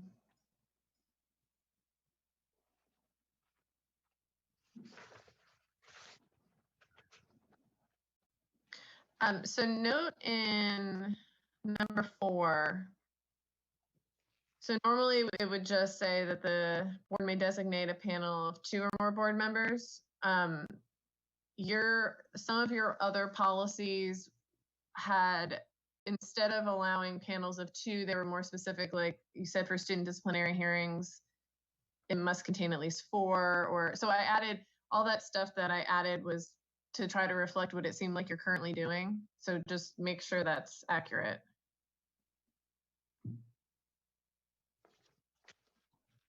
Yeah, I read through option A. I was fine with it. I thought it was good.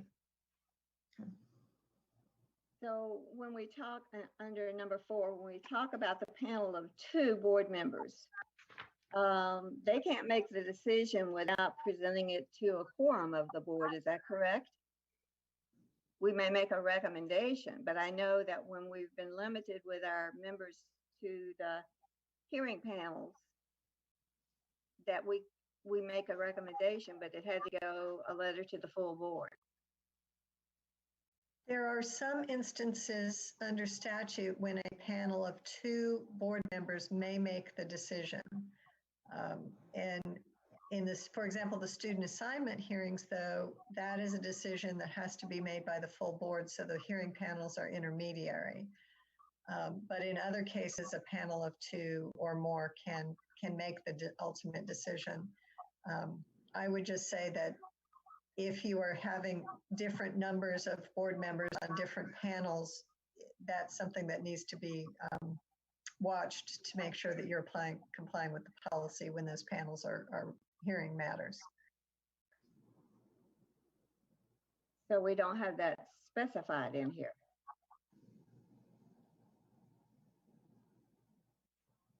I don't know that we need it specified. I feel like the language here gives us some flexibility to to have a panel of 2 board members when needed, and to have that group act on behalf of the board. I feel like I like having that latitude. I don't think we'll do it often, but I like having that option. But the information I added is saying that you're not going to limit it for certain types of hearings. You're going to have more than 2. Right. Are you okay with those numbers in there? The 3 for certain hearings and 4 for other hearings? Yeah, I had no problem with that. I thought that was fine.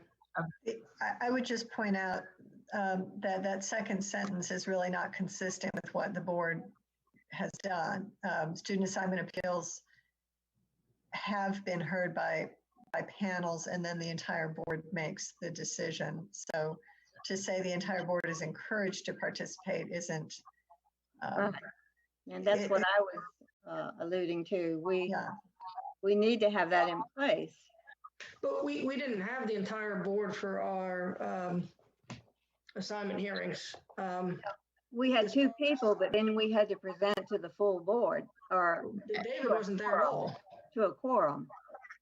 Well, right. And then the policy on that, the policy that's referenced, student assignment, in that policy, that spells out the very specific procedure for having those types of hearings, and it explains in more detail exactly how those hearings will be run, and that it will then go to the board. The recommendation then goes to the board.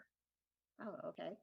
But in that policy, even there, I would always, to the extent possible, unless there's some statute forbidding it, say a quorum of the board, because especially in the summertime, you're almost always 6 board members, sometimes 5. I mean, or with Jeanette, she had there was a technical issue, there was a computer glitch, and we continued with 5. So if possible, I'd always just say a quorum of the board. McKenna, maybe you can help me with this. My concern is the board's attorney in looking at this section in red is being sure that it's consistently applied and that it's followed in all cases. If you leave just the first sentence, unless otherwise required by law, the board may designate a panel of 2 or more board members to hear an act. And then you have that flexibility and the ability to meet the needs of the board for specific situations. And certainly if you have other, other procedures, grievance procedures, you can designate them. I'm just concerned that this language in red is a little bit unworkable for the board. And as I'm helping you in the future to carry out what you need to do, it ties you in and makes it a little bit confusing. Yeah, I would not have that in there unless those are numbers that are very important to the board. Those were just what were in their current policies, but it totally makes sense to get rid of that entire paragraph because the way it's written without that paragraph, you can have panels of 3 or 4, but it's just not so strict.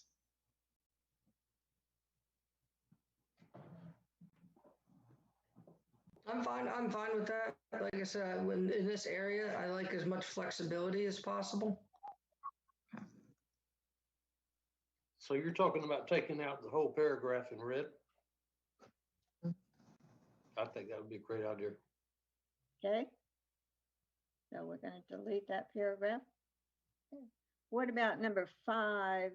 The last line, offered 15 minutes to present. Do we need to give a time limit? Because we didn't give 15 minutes at our last school assignment hearings.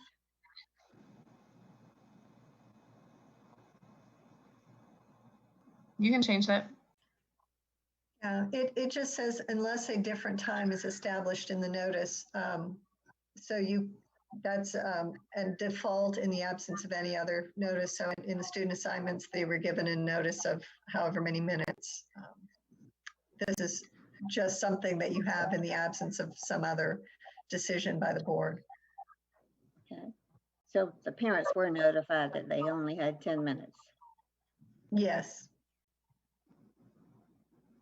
I think one parent indicated they did not know that. So, follow-up email. Okay. I think they were mad because they didn't get to talk to the whole board, I believe. And their time was called and they wanted more time, yes. Yeah. Okay. So we'll leave that in. I think so. It covers us. Okay. So anything else in there? Okay. The only thing I would notice that if this is going to be presented, the board would need to be in a position to repeal the other policy when this one is adopted. Now, so this particular one won't go on for a first reading unless so that was my question. How do we proceed with this? Well, I would say that this goes on for first reading, and when it's approved, the board would at that point repeal the other policy 2500. McKenna, does that sound right to you? Yeah, that makes sense because they're different policies. It's not like we're just adding a sentence to a current policy. We're replacing it basically. Okay, so it'll go on for first reading and then we'll go through the process. Okay, is that okay with the committee? Yes, ma'am. Okay, are we to 2600 then, consultants to the board? Yep, I had no problems with this policy. I did have a question, maybe with Dr. Burns. When it talks about it says in each case, it talks about instructional education consultants, and in each case, the board will advertise for proposals. I know that in the past, our superintendents have hired people to come in and give presentations or workshops for a period of time. And it was somebody they knew, and we didn't advertise. I think it's qualified, Ms. Nichols, with as required by law or as deemed necessary. And I'm wondering, is this applying just to the Board of Education engaging consultants, or is it extended to the entire district? There are other policies that will address like service contracts or specifically like architects and those types of things with much more detail about selecting them. Correct. And so again, my reading of this is that it is just for the Board of Education. The rules apply, of course, to contracting in terms of service contracts and purchase contracts, whether it's the board contracting or the staff contracting on behalf of the board. So I'm viewing this as for the board, Ms. Nichols. That's the way I did it too. I thought of our retreat with Mr. West is like that's an instructional consultant, things like that. That's the way I read it. And just as a matter of interpreting the statute, or I'm sorry, interpreting the policy in order to apply it and advise the board in the future, I find that initial phrase "in each case" to be confusing. You could say the board will advertise for proposals as required by law or as deemed necessary. The "in each case" just seems to add a level of confusion in interpreting that policy. Okay, that takes care of my concern. Okay. That work for everyone? Yeah. I'm good with that. Okay. Board Attorney, 2610.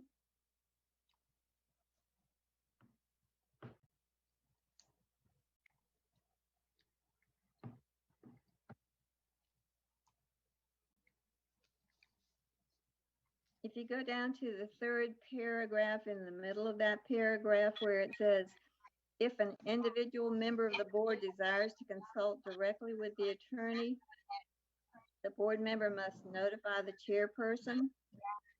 Has that been taking place? Nope. Although I've advised a few board members to contact Ms. Wagner, but if others have, and certainly I think you've all heard of me say, please reach out to Ms. Stagner if you have questions. So I can't say that Ms. Stagner would have to answer if she's heard from individual board members, but I think that is difficult. Are they going to call me and then call Ms. Stagner? How really does that work in practicality? In my experience, I think this is, it can be helpful because as your attorney, I represent the entire board and not individual board members. And so the attorney should not be giving advice to individual board members that the entire board doesn't hear. So it's fine. I think some boards include that language to make sure that the individual board members aren't racking up costs and expenses for attorney consultation without the board chair knowing. So that's a matter of preference. I would just say that questions have to be reported. I have an obligation certainly to report to the board chair or to the full board if I'm contacted by an individual board member for legal advice, and that information should be made available to all board members. But the board attorney is just the attorney for the board. That's correct. Okay. So when we had an in-house attorney, it was convenient to pick up the phone and talk to our attorney and we did not go through the chairperson. I do think whether it's in-house or whether it is outside counsel, that attorney should only be advising the entire board. Certainly you can answer questions and I can answer questions of individual board members, but if I am giving legal information or advice, I need to be, or the board's attorney needs to be sharing that with the entire board. I agree. So would if the chairperson doesn't want you to be able to ask that question, do they deny that opportunity? How does that work?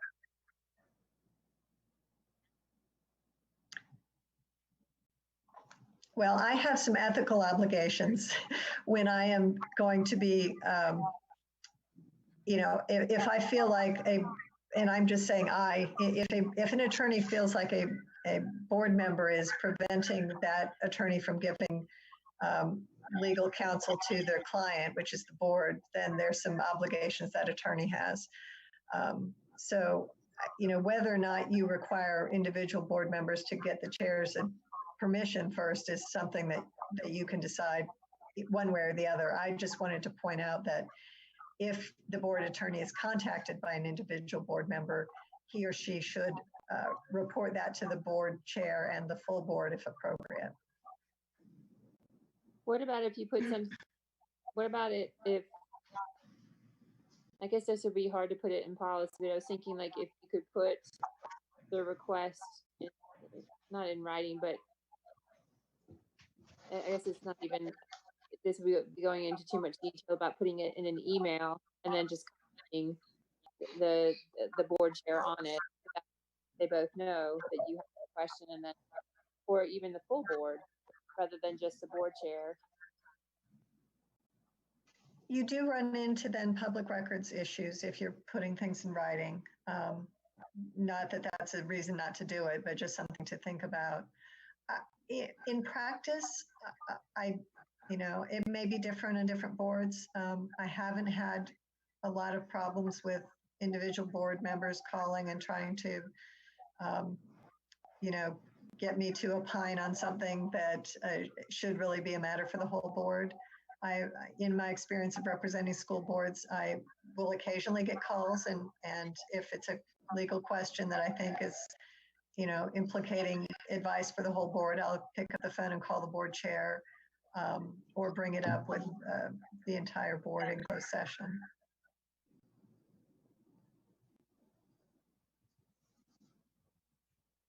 Well, that would handle that.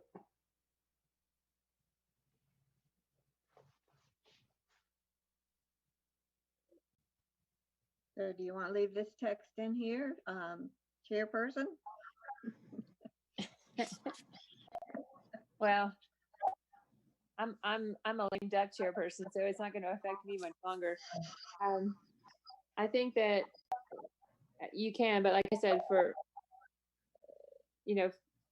practical purposes, certainly I've been trying to advise the board if they have questions of Ms. Stagner to ask them. I haven't been saying, but let me know first. Mm-hmm. But by dint of giving the advice, I guess it's assumed you know. Yeah, and that's not really true. I don't know if they've contacted her, but I think it works if then Ms. Stagner comes back and says, I've had this conversation and here's the advice I gave. So I think that's sufficient. I don't know if that is truly what is quantified here. So I'm, I don't know. I mean, do you want to ask for an accounting at the end of every month and say, this is how many phone calls we've had? I'm kind of open to suggestions on that one. I don't want to limit the amount of you seek that legal advice if you really need it. I don't feel comfortable with saying there's only a certain threshold you can reach on that. I mean, you can put the onus on the attorney to be in contact with the board chair if you prefer that, and rather than having individual board members seek permission. I mean, it's always tricky representing a group of people that make up one legal entity, but I'm hearing that you don't want to restrict board members' ability to ask questions. I just am looking at it from my position. I'm really obligated to then make sure the board chair and the whole board are informed. Right. Yeah. So how about if a board member contacts her at the next board meeting, Ms. Stagner or whoever has to tell us that they were contacted and what it was about.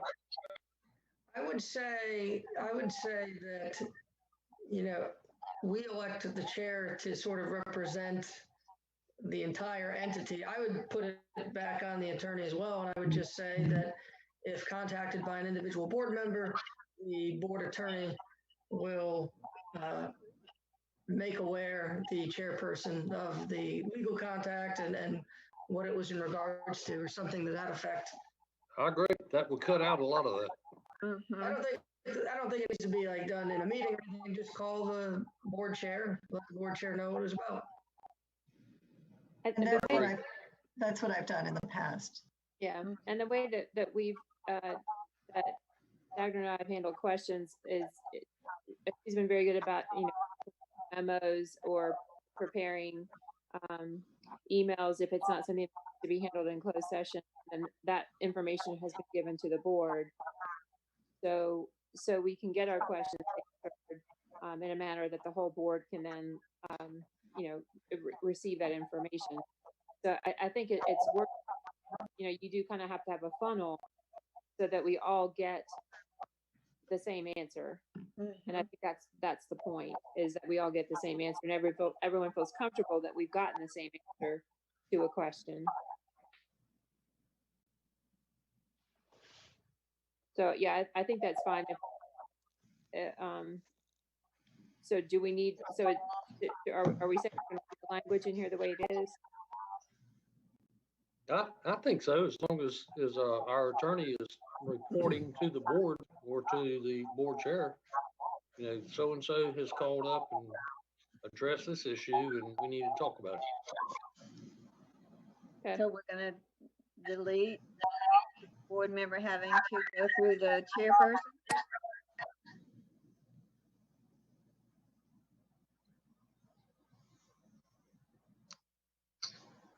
Delete that.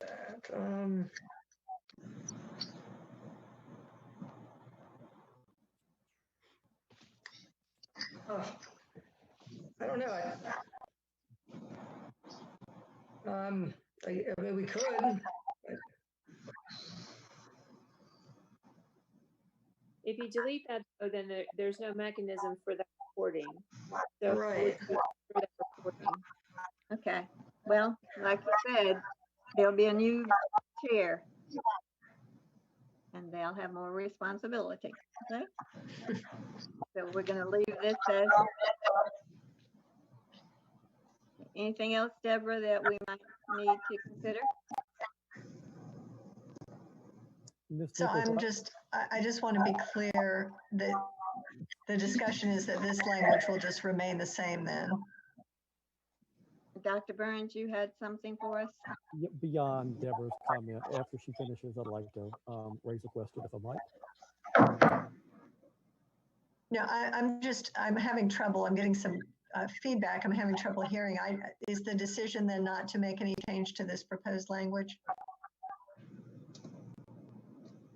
I think that's what the committee was saying. Leave it as is. Yep. I agree. We are getting kind of feedback. I don't know where that's coming from. Okay. So Ms. let's see if we Nichols, can. The Yes, question, sir. The question that I have is next to the last sentence in red. The superintendent shall provide the board annually with a review of all legal services received. All is quite comprehensive, and I'm wondering from McKenna what the expectation would be for that report. What would that look like? That was from your old policy, so apparently that was how you had been doing it. So So there would be an example that could be used by the next superintendent to know what that looked like. Madam Chair, Jeanette, was that happening? Were you getting a report of? I didn't get one the first year. No. No, we never got one. Okay. should we want to delete that? Yeah, I do. I don't really think that's the superintendent's job anyway. Well, I don't know that you could put the superintendent in conjunction with the board attorney could provide a review of legal services received. I don't know that it's a bad idea to have that. Well, it certainly might be necessary, you know, with our situation so fluid, just to see what we're spending and where we're spending it. Right. So again, I don't know what has happened in the past. It would be my speculation that because the board had an attorney as an employee of the board, that maybe that was the genesis of that annual review, since it was an employee. I don't think it's a bad idea for the board to review its legal services on a regular basis, whether it's annually or biannually. Certainly puts the superintendent in an awkward position because the board attorney advises the board, although works closely with the superintendent and advises the superintendent. The client is the Board of Education, the school system as a whole, acting through the board. So could we say the chairperson in conjunction with the attorney?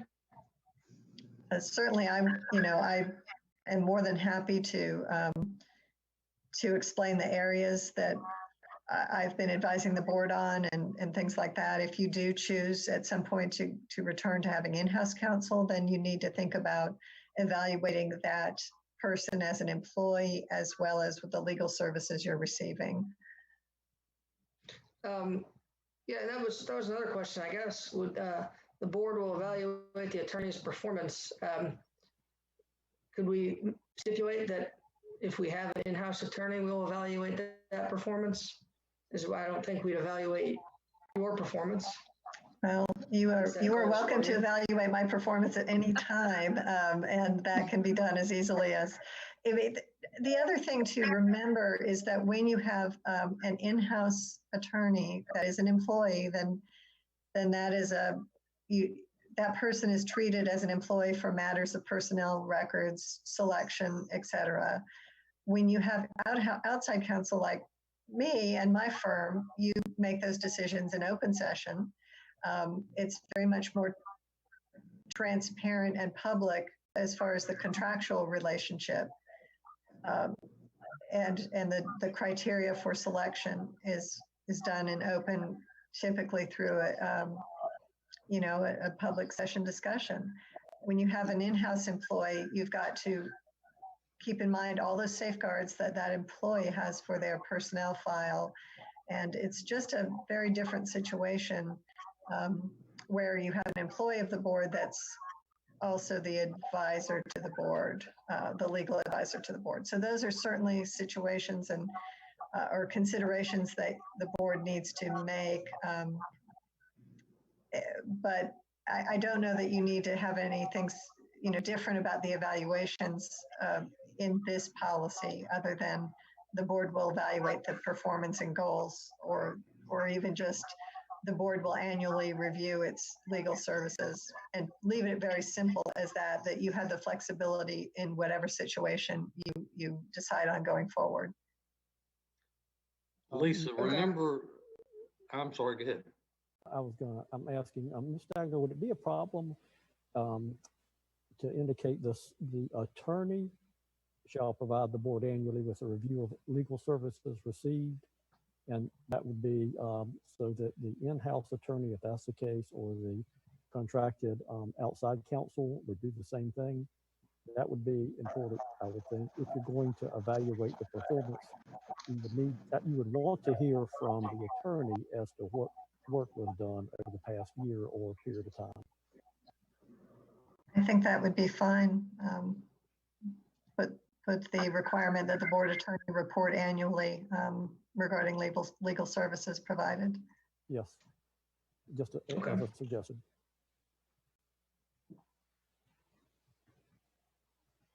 And that way, when we do evaluate, we'll have some standards to look at for services. Lisa, I remember 2 or 3 months ago when we had a problem that the superintendent decided that he was going to do the performance for the board attorney, who doesn't work for the superintendent. There was a question about who did that. That is correct. Well, that was the initial, that was the initial memo to the board, and we corrected that. Okay.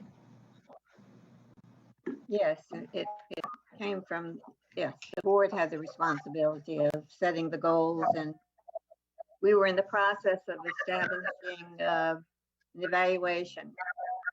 But we didn't get that far. I just want to remind you, we're in open session right now. Yes. Yes. Okay. So I think we no matter what, you're in-house or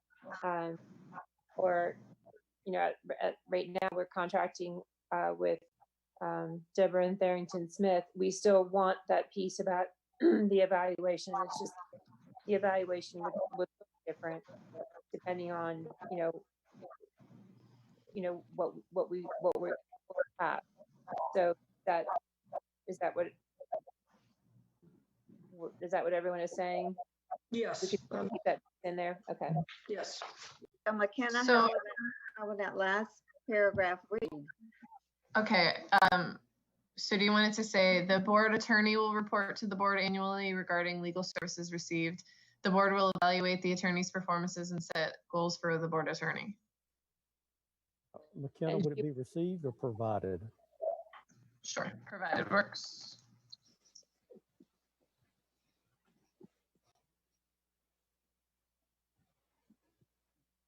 Do you guys see this? Adorable. We have tried at least to get him to go into a different room, but he's my policy advisor. So, Oh, cute dog. bad. So do we want to set a specific date, not date, but a month for, we say annually, but annually covers 12 months. What do we want to set, June, December, January, what? I was gonna say June at the end of our fiscal year. I think that's a good date. I know we ask for a lot of things in June, but this should be ongoing anyway. It should not be, oh, okay, I got to make a list. So can we say June? Yeah, the board attorney will report to the board every June regarding legal services provided. Mhm. That'll work. Thank you for that. Pardon? Well, I do want to be going back again to the word any or all, because there may be things on a day-to-day basis. I get calls from the HR office to ask about a quick question on something. I just do want to be sure that you're not expecting a level of that detail where you say any or all, but I think a review of legal services provided and leave out the qualifier any or all. Yes. Okay.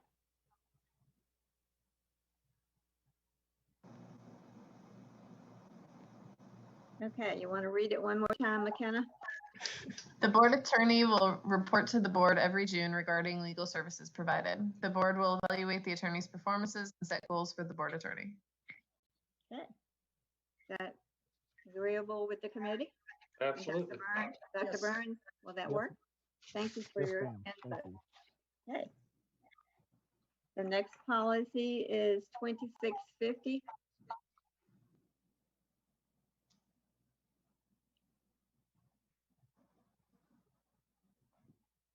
Yeah, I was good here. Looks good to me. Should we add, McKenna, the cross-reference board members' compensation and expenses policy 2130? We can, sure. Okay.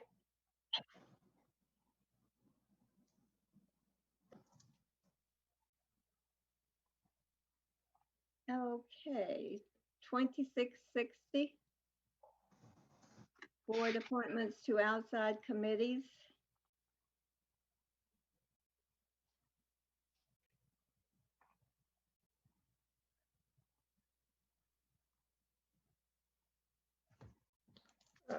Yeah, this was all information I took from either your website or your old policy, so I don't know if it still remains accurate.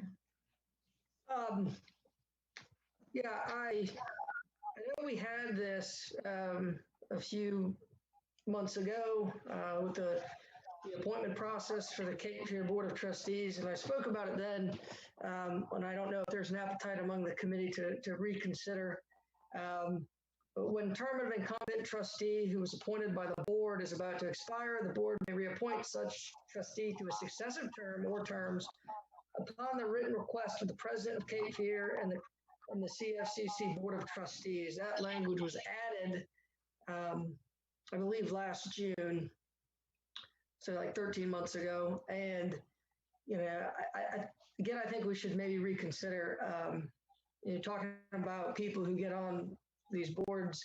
I don't want to set up a situation where the president of the community college and the board come to our Board of Education and say, we really like this trustee member, we want them to continue. And, maybe the board disagrees and we have to vote it down. I think every time it comes up, it should go out for announcement and people can always reapply. And then they can even reapply with an endorsement. Have we had that happen, Nelson? No, not yet, but I just think that, I think that it's important to always put that out for a vacancy announcement. Okay. I don't remember that happening since I've been on the board. It had in the past, yes. See, I just think that we're given those 4 seats because, it's important that we have an oversight function, and having the vacancy announcement to me is something that, it should be consistent, but that's just my thought.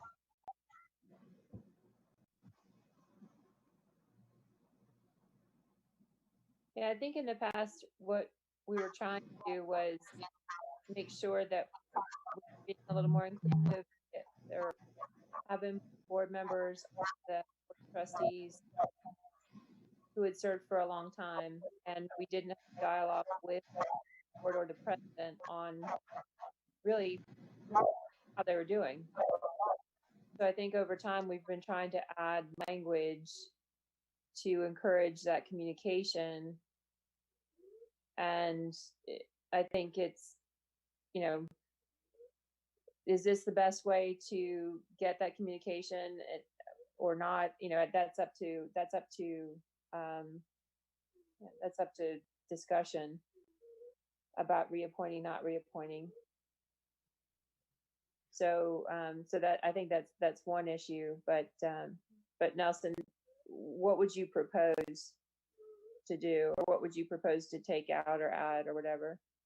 I would just put, when term of the incumbent trustee who was appointed by the board is about to expire, we will post a vacancy announcement, and I would get rid of the president of CFCC and the board of trustees allowing, their recommendation, giving us the option to not post the announcement. I would just make it every 4 years or every year in June, we should be posting a vacancy announcement and making a selection, whether it's a reappointment or not.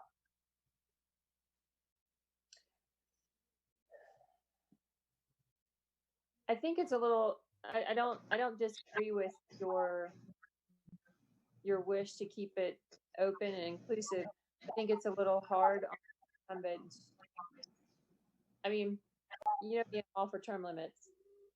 I'm trying to think of it from the perspective of the incumbent who has worked hard and then is treated as everybody else. Well, I would ask, are they though? Because when they come before us for an interview, they say, look, I've been on the board, I've done this. I feel like you have a leg up. And certainly the president and the board of trustees can offer an endorsement. They don't want them to sit silent. I would love to go, and in fact, I would go and ask them what they thought and how did they work with this board member, and what type of skills did they bring. I feel like you have an advantage. Yeah, I mean, it's kind of the same argument I had for the one year limit on the board chair. So yeah, I don't have a problem with that. Would this be a place as well to add?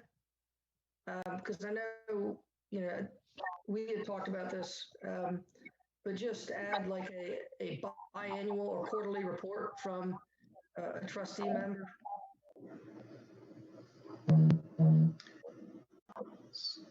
Which one? No, I mean, I think that's that's a good point. That's been the problem in the past. Everyone comes in and says, "I'll be your reporter. Talk to you every other day. I'll have you on speed dial. We'll be here," and then that's the way. But I think that's incumbent on both of our boards.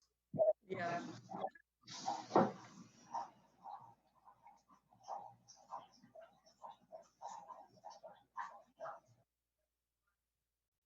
So, Bill, Jeanette, what would your thought be?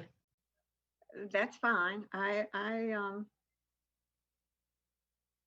It unfortunately has become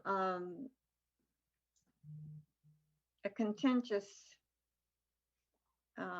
appointment process. So any way that we can make it fair and serve the board and the school system, that's what we need to do. I couldn't have said that any nicer, because I had some things I needed to say, but I'd probably get in trouble if I did. Go right ahead. No, I'm not going to do it. I'll go right along with you, Jeanette. I just don't want, if somebody has to reapply and someone's running against him and they don't get the appointment because of one reason or another, I don't want to hear about it. So that's all I have to say about it. Well, even if there is a request from the community college, the board still can determine whether we want to even acknowledge that request or not.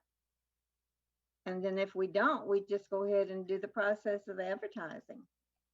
And so what I would say is, if it is in our policy that we have to advertise it, it avoids a potentially messy situation where we want to advertise it, but Kate Fear and the Board of Trustees, the president and the Board of Trustees, want to continue as is.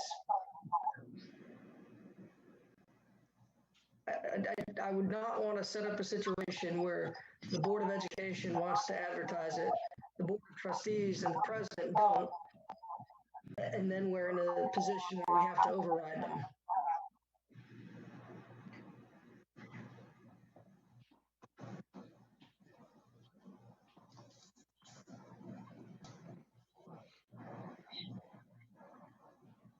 Deborah? Well, this is purely a matter of the board's decision about how you want to do it. It's not a legal question as to whether you accept nominations for reappointment or advertise every vacancy. So I'm afraid I don't have any legal guidance. It's really a purely policy matter for the board. Well, I mean, it's a 4-year term, and then if you don't have to re-advertise the appointment, it's almost like you don't have to stand for re-election.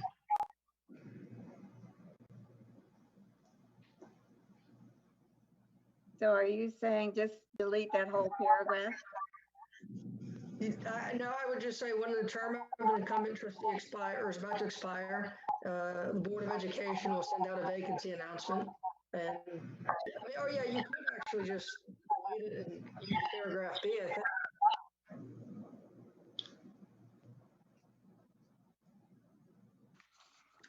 And again, my other piece is our appointments, we should be evaluating our trustee members. It's important to know how the president thought they did or how the board as a whole thought they did, but it's up to us whether or not we think our trustee member has been effective in advancing our agenda and our issues.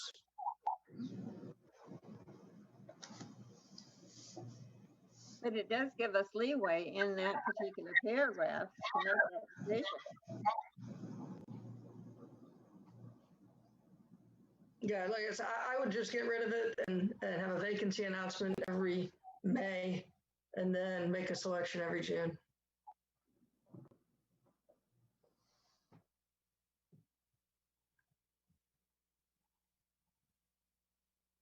Lisa, Bill? Hopefully I won't be on the board. I won't have to deal with that. I'm fine with Nelson's suggestions. I won't be here either. So I think if what you're suggesting then is to get rid of the subheading. Start off when the term of an incumbent trustee who's appointed by the board is about to expire, and then delete everything down to, then start up again. The administrative assistant to the board shall generate a notice of the vacancy. Exactly. Now, did you want to keep, so you had mentioned you're not going to put up the notice until May and then choose it in June. This says 90 days. I think that's our 90 days, and that's fine. Okay.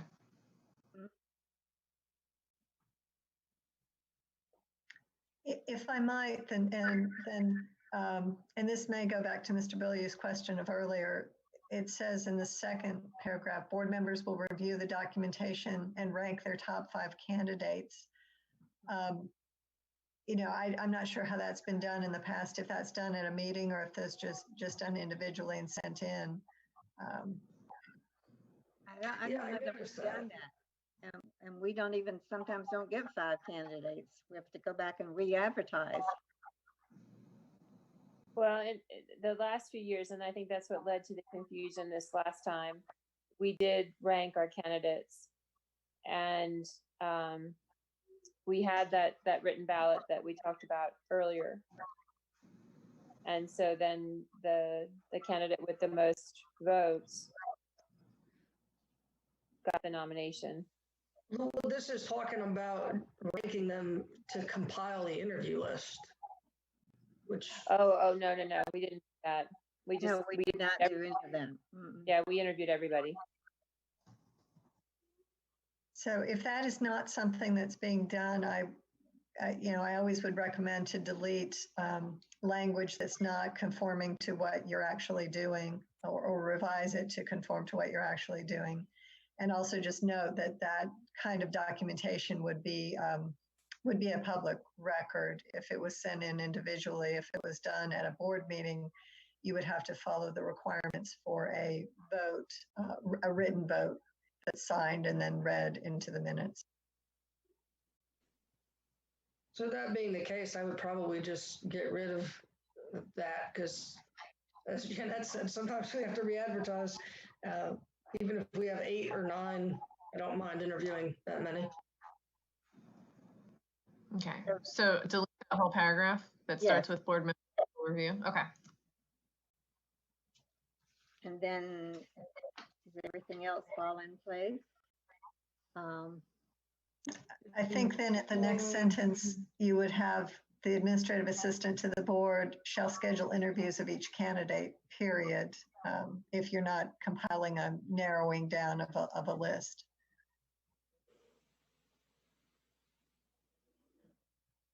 Okay. Now on page 3, second paragraph, it says board members may talk to candidates about their application outside of the interview process. That's something we don't know if we've done that before, but is that appropriate?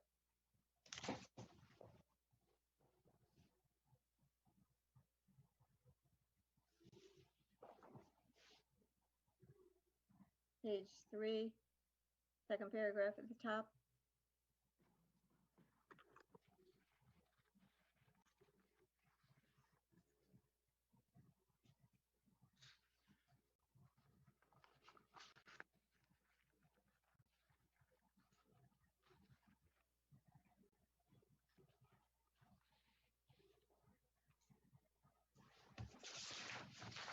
you think that's, Do you not want that in there, Jeanette? I don't know that I've never done it, but I mean, is that permissible? Are I you, did talk to Bruce the first year. I talked to Miss Maxwell the first year. I don't really know that it's a problem, but I can take it out. I mean, I'm good either way. Bill, what do you think? Take it out? So, y'all go right ahead and decide on that one. oh, you're on this committee, you need to. I know I am, but I'm getting myself in trouble if I say anything. Well, do you think we should talk to the candidates? I don't see that it creates an unfair. But it may give them a edge over someone else. If you call and talk to someone and then they get a feel for what they should be saying. I'm not saying that you would give, but I just don't know that. I think if we have an interview process, then that's when we ask the questions and we interact. Okay. One thing we don't need to do is all the candidates don't need to be on the same call when we're interviewing them. But she said we needed to have an open session meeting, so which is really strange because the last person really had an advantage. Didn't Sure work, did. but Yeah, we need to change question number 7 so that won't be a problem anymore. so may we delete board members may talk to candidates about their application outside of the interview process? Can we take that out? Okay. Sure. Thank you. That makes it fair for all candidates. Okay, anything else in there?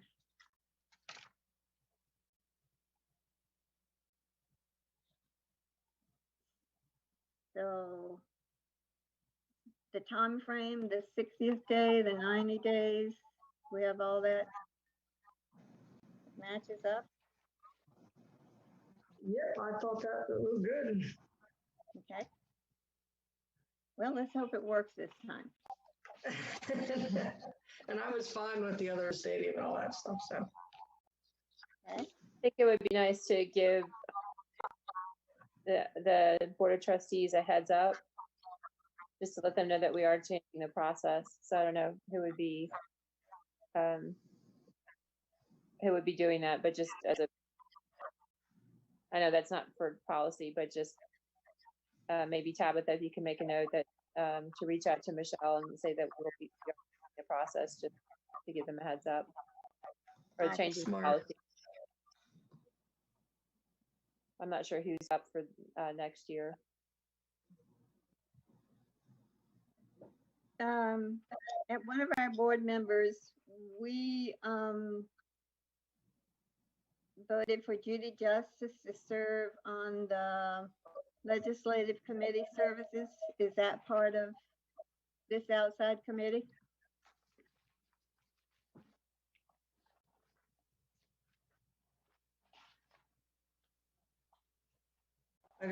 I didn't see it. No, it's not listed, but I'm saying we did that. The North Carolina School Board Association Legislative Committee Services. And Judy Justice was voted to be our representative. Is that to be listed in these appointments?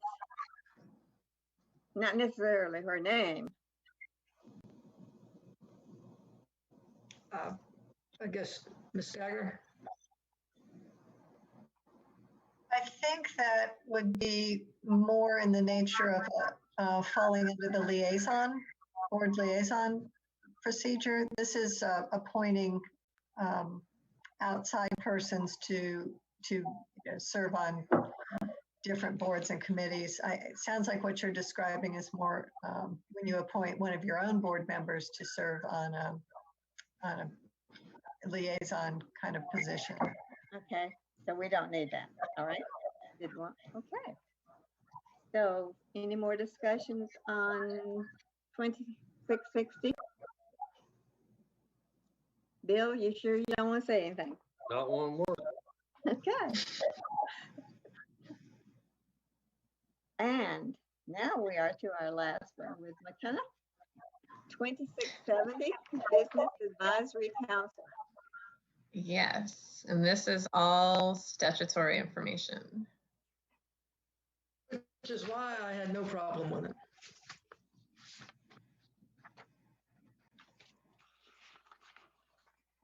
Okay.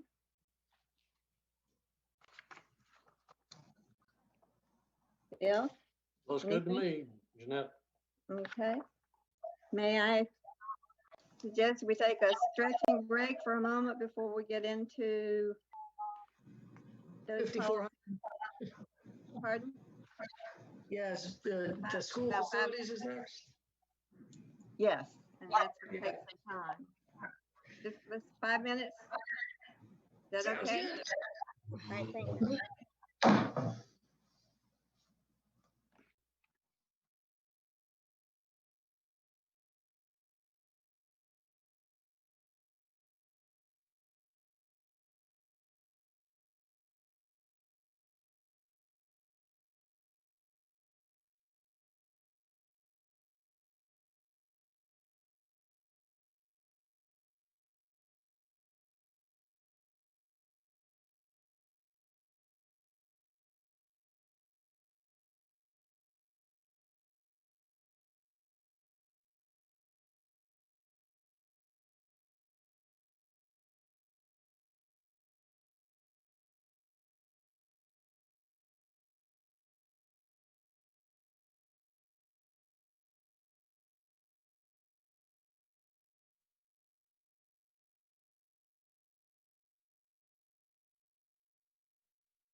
Oh, man.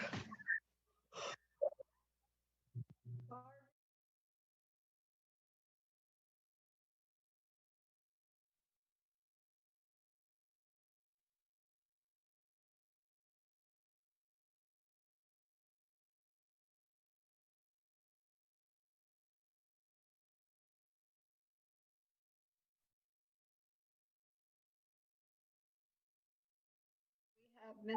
Stagner and Mr. Rivenbark back with us? Yes, I'm here. Okay, Mr. Rivenbark?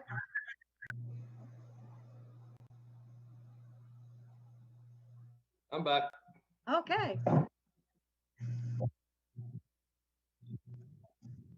The policy from the school system, policy 5400. Miss get that. Nichols? Yes. Do we need to address the board compensation policy that was carried over from? We will if, but before we lose all of our energy, can we Oh, take sure. Sure. I just, but yes, I do have that one. okay. I just didn't want it to get missed. Thank you. No, yes, because we did send it back to committee. Thank you. Okay, 5400. That the top red was just my thoughts, and you can consider or ignore. And where we would place and what we would add or delete would be up to the committee and our attorney. So the board requires that all schools will be named for geographic terms related to the areas of the county serviced. I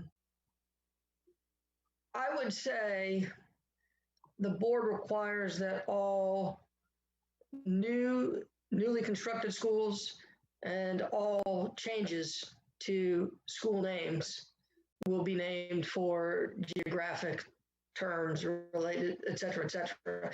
If we say all Okay, you're schools right. for geographic terms, wouldn't it require us to change all of our names right now? You're right. Okay. To all new constructions and all changes will be named for geographic terms. And the renaming of a school. Yes, any renaming of a school will be named for the geographic area of that school. So go back to the title. Don't you think we need to be more specific? So if we have naming and renaming of a school or a facility, if we break it down, it gives us more leeway in what we can accommodate, don't you think? Yes, I do. The naming or renaming of a school or facility. Yes, I think that makes sense. I would like to suggest that in that second paragraph where you talk about individual buildings, rooms, and stadiums, I struggle with this. When you name a building, room, or stadium, or other structure, that then ties you to that name, that person's name, and it becomes much more difficult to untie yourself. And then say you have a coach that is beloved at the time, and then 20 years down the road, you have another coach that is absolutely beloved. So it's nothing negative on either individual, but it doesn't allow you to then honor that second coach in any way. So I would like to suggest possibly considering a plaque, or some sort of like wall of honor at a gym to allow you to honor those individuals without tying yourself to one individual name. So the name of the structure can be, we would say the name of the structures can be named for a, I don't like naming. I don't either, but we did.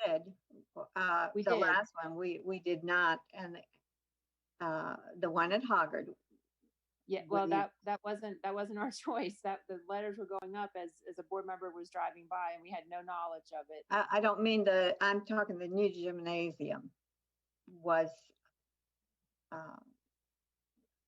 consideration that was given to the board. Right. And we had some opposition and some that it was approved. Right. I couldn't agree more. Yeah, with but I mean, Teresa. thinking of it, it just seems like we're tying ourselves to something that I that agree. yeah. So I Because- think go ahead. No, go ahead. Even if we said they had to be deceased, because then they couldn't do anything wrong.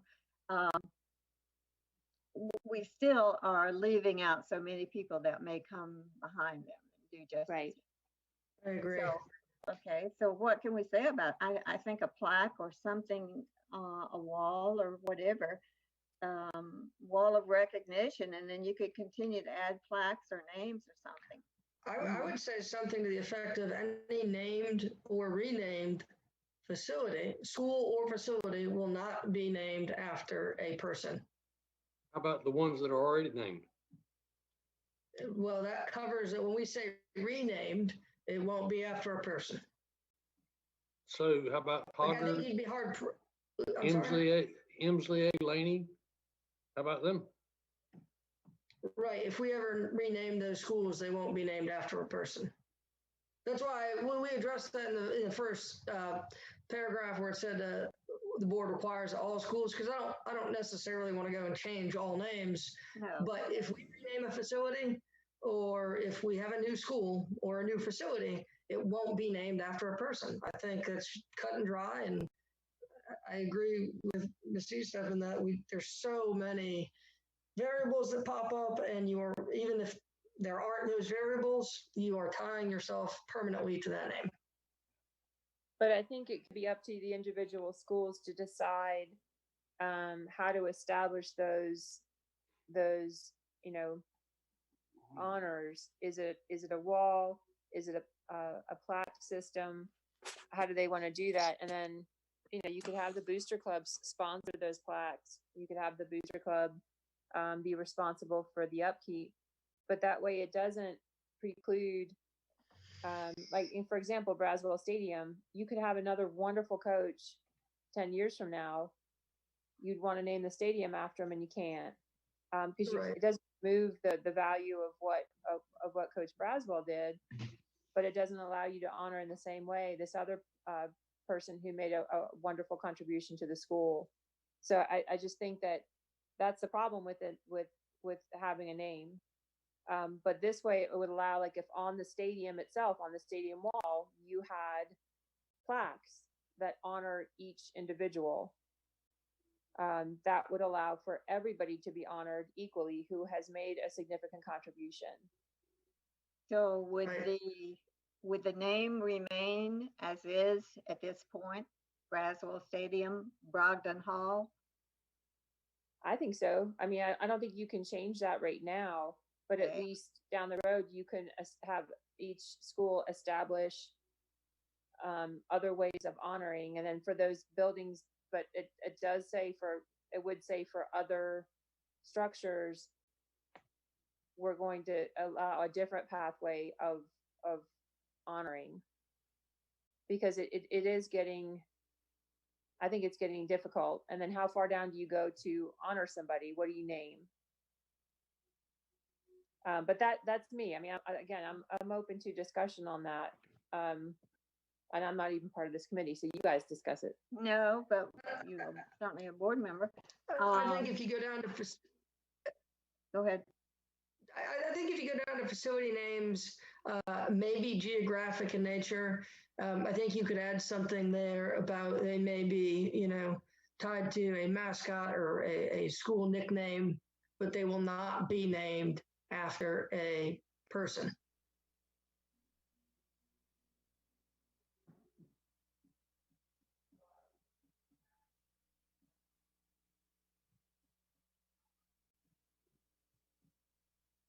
Does Ashley Stadium have a name? Veterans Park.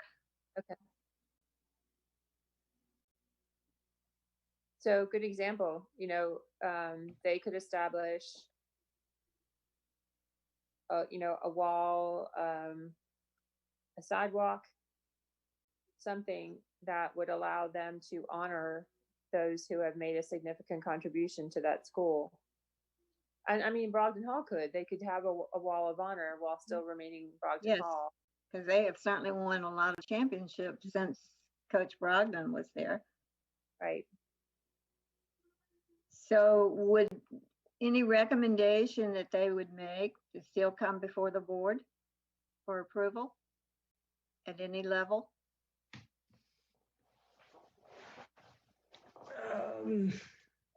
Any recommendation that they would make to rename a facility or to establish like a Either one. I think they could probably independently establish their own way of honoring people. But if they wanted to rename, like, a sidewalk or maybe not a sidewalk, I don't know. So if say the Booster Club wanted to have a wall of recognition, does that still come before the board? Or is that something at the school level or the superintendent or facilities? How would that take place? I think there's got to be a way of understanding what their criteria is. So I think we would have to have some sort of notification on what's the criteria. I think that has to be open information. Mm-hmm. Mm. But that makes sense. Many things have happened that the board never knew about. I mean, we have multi-purpose rooms that are named after a principal. Unless you went to that school, you would not know that.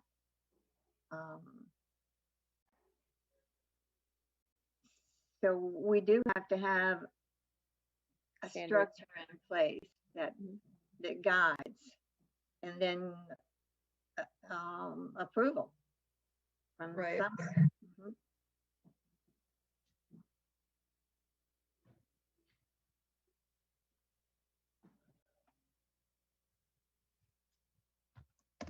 But this policy was promised for the August board meeting, so we need to get it in place for consideration. So what I would say is the language up top that we discussed really takes care of that. I believe that in order to do this through policy, we will have to waive that portion of our policy, which says, talks about the 6-month waiting period.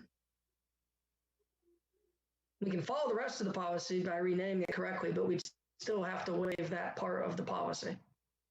That would be my understanding. What do you think, Jeanette? Why would we have to waive the process, the timing? The board reserves the right to change facility names at any time by following the process set forth in this policy. Where was it? In order to allow sufficient time for public input and comment, such proposals shall be placed on the board's meeting agenda for action no sooner than 6 months from the date it was published as an information item on the agenda. And why do you think we should waive that? Well, if we want it for August. No, the policy, but the policy is in place, but not necessarily changing the time frame, the process. I don't think August that we're going to come to an agreement on renaming some facilities. Do you? Or schools? I think you have to separate the two things. We have to have the policy ready for August, and the policy has to hold for everything.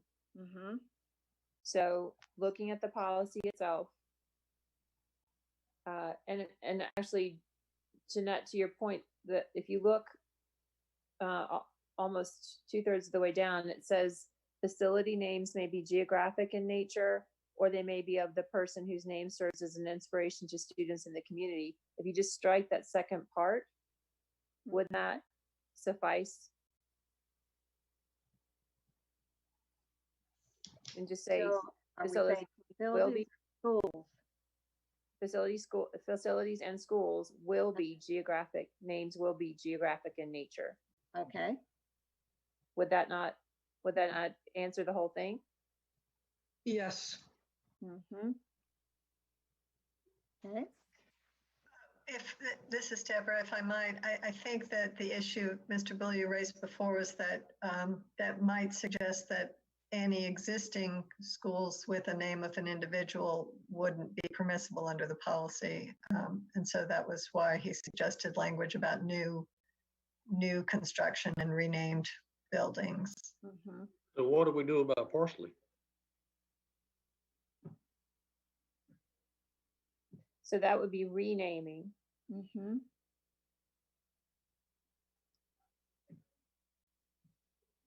So, Named or renamed for geographical terms. right. New. Okay. New schools. So what are we gonna Yeah, do about I parsley? would say, yeah, I would say new schools and facilities. I agree I don't with know how to that. phrase that. Yeah. I just don't know how to phrase that.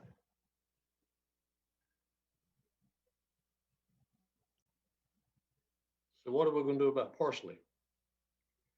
So that would be the renaming. So Deborah, what is your suggestion on that? Well, I do think that the board, or at least the committee, needs to make a final decision about the process and the policy first, and then apply it to parsley. So I'm still not clear whether there's a desire to leave in, for example, the 6-month waiting period, or the 2 board members placing on the board's agenda. I mean, those are all things that are in your current policy that you wanted to review. I provided a number of different examples, and there's the school board association policy as an example as well. So I think that's a discussion that the policy committee should have about whether and how much of the old policy you want to keep. And then once it's presented and you can waive for, if it's a revised policy, it could be adopted and then applied to any new school name or rename, including parsley. Can we just say the board reserves the right to change facility or school names at any time? I still think we owe it to the public for time for comments. We've only heard, or I've only seen 2 emails toward that. And I realize that there are a lot of people that would like to have the name changed, but there are a lot of people that may not understand. And so I think there has to be a time frame that we don't just, not necessarily parsley, but anything when we are confronted to change names, I think we have to hear from all sides. And I would agree,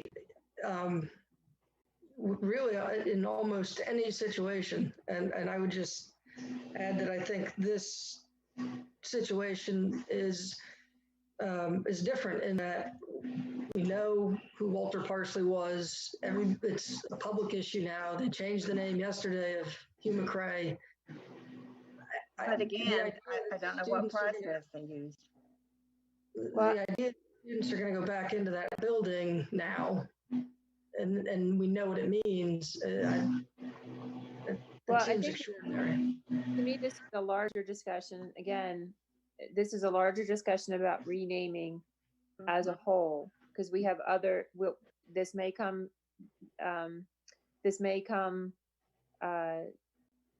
up again. Eventually, what I've actually asked operations to do is to take an inventory of, and Ms. Dagner, to take an inventory of all of our schools and the names, because I don't know that we know what all of those names mean and what the history is behind them. That has, some of that historical information has been lost over time. So we should know who our schools are named after, what our structures are named after. So let's get that information in front of us. But let's have a policy that covers this issue. This came up before us because of another structure, not just because of Parsley, but because of a stadium. Mm-hmm. So let's get a policy that deals with all of it. I agree. And that can handle what happens not just now, but what happens 5 years from now. So what is our policy in general that'll deal with if we feel like, or if the question comes up when we need to rename something, what is the policy? So we don't have to put policy aside to deal with it. So Deborah, do we have, I don't see that in Assembly, all of your suggestions.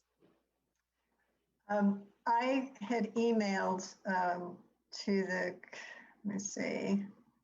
I emailed to the committee members and to you and Dr. Burns on the 6th of July with all the different sort of samples from different school districts. The School Board Association one is in Assembly, I think 9,300. And it was just to provide some things to look at, to get different ideas about. I was asked about, naming rights and sales. And so I didn't ask Tabitha to put all of those in there, but the 50, I think the 9,300 is in there, the School Board Association. Certainly, I just think that if the committee has decided no names of individuals, period, we can go through and strike that language out of the current policy, add in the new language about the naming or renaming new schools, or naming new schools or renaming existing schools for geographic terms. And then what you are left with is sort of the procedure, how much public input and what time frame and that sort of thing.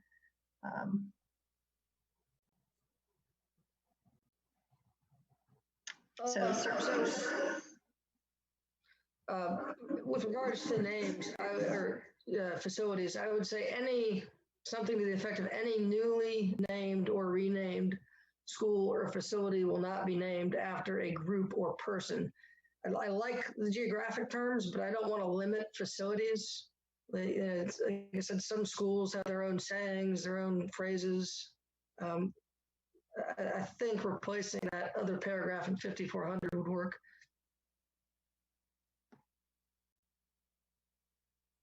Which paragraph are you talking about, Nelson? The board, facility names may be geographic in nature, that is bearing the name of a community, geographic area they serve, or the name of a street, or they may be that of a person whose name serves as an inspiration.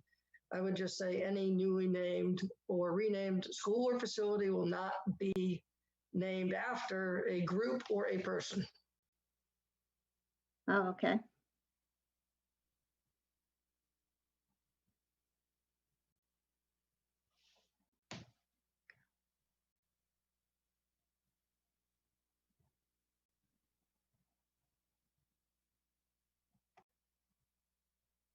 Will that work to cover these issues?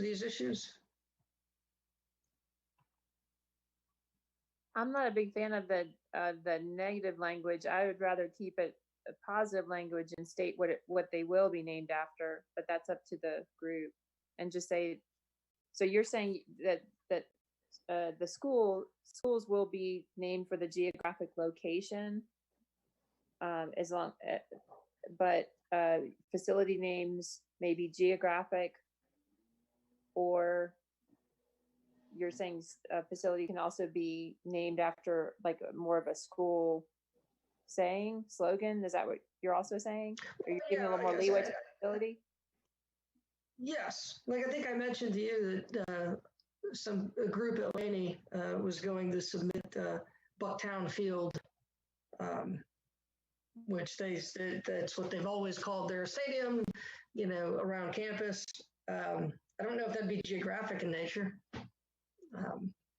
But, you know, I don't want to I don't want to, you Limit. know, like Wildcat Way or something. I don't know what New Hanover would use, but I don't want to limit the facilities to that dramatic an extent. So facility names may be geographic in nature or named for a phrase that is meaningful to the school. That works. Phrase or mascot? Yeah. Yeah, that works.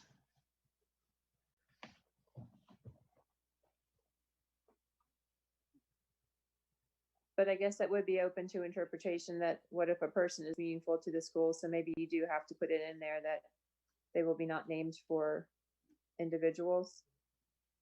Yeah, you can have a separate little paragraph that says that actually mentions your way of recognizing them, the plaques, you know, bricks, whatever. There are many different ways.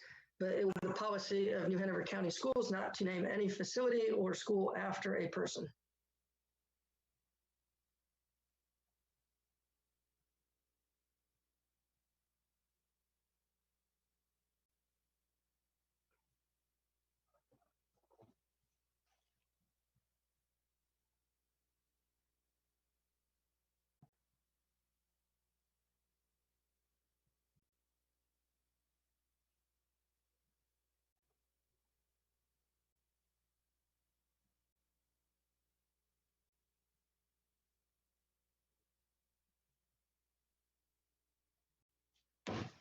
So what are the standards then for renaming?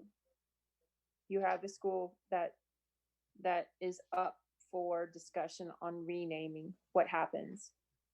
School and a facility. Well, is a facility, facility. okay? Right. It Well, would be I the would say- same.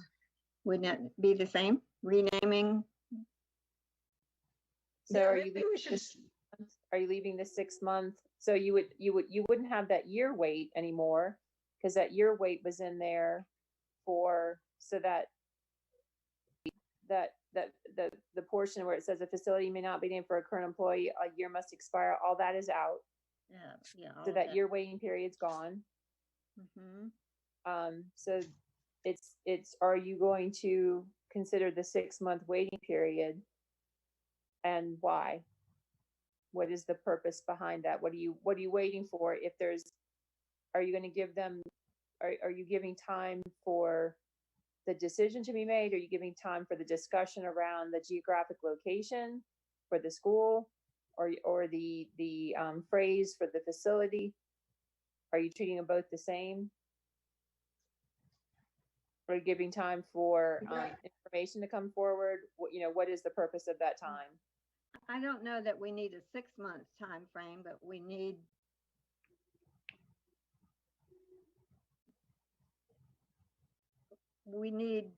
some time frame for information to be disseminated and Do you want a 60-day time frame? Is that better? that would work.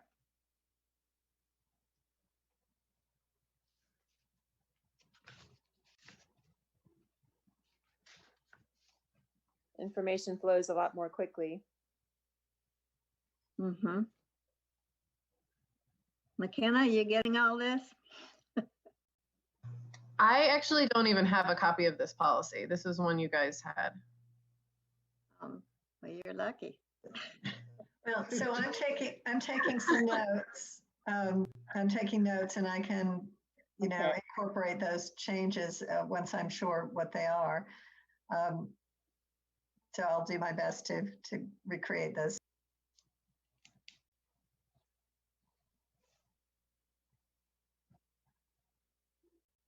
Well, that one paragraph that says the superintendent or designee shall formulate administrative procedures and forms for implementation of this policy. Well, I think they need some procedures in suggested recognitions. Yeah. So we need that.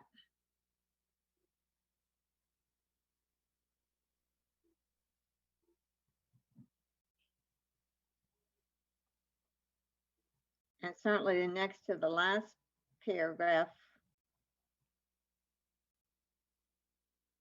we won't honor anything unless it's,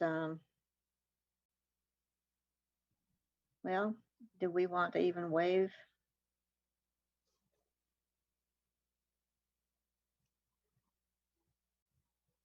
Any attempt to name a facility without following this policy is void and will not be honored. Should just stop there. Unless approved by the board after waiving. No, I definitely think we should have a power to waive a policy.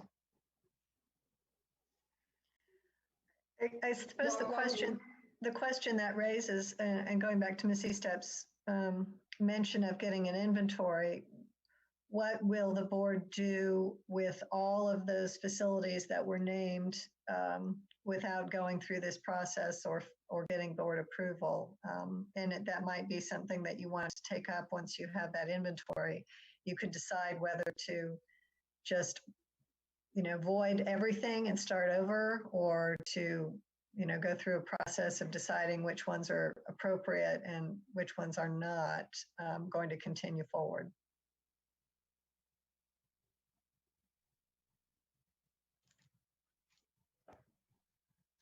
Unless we have a concern from someone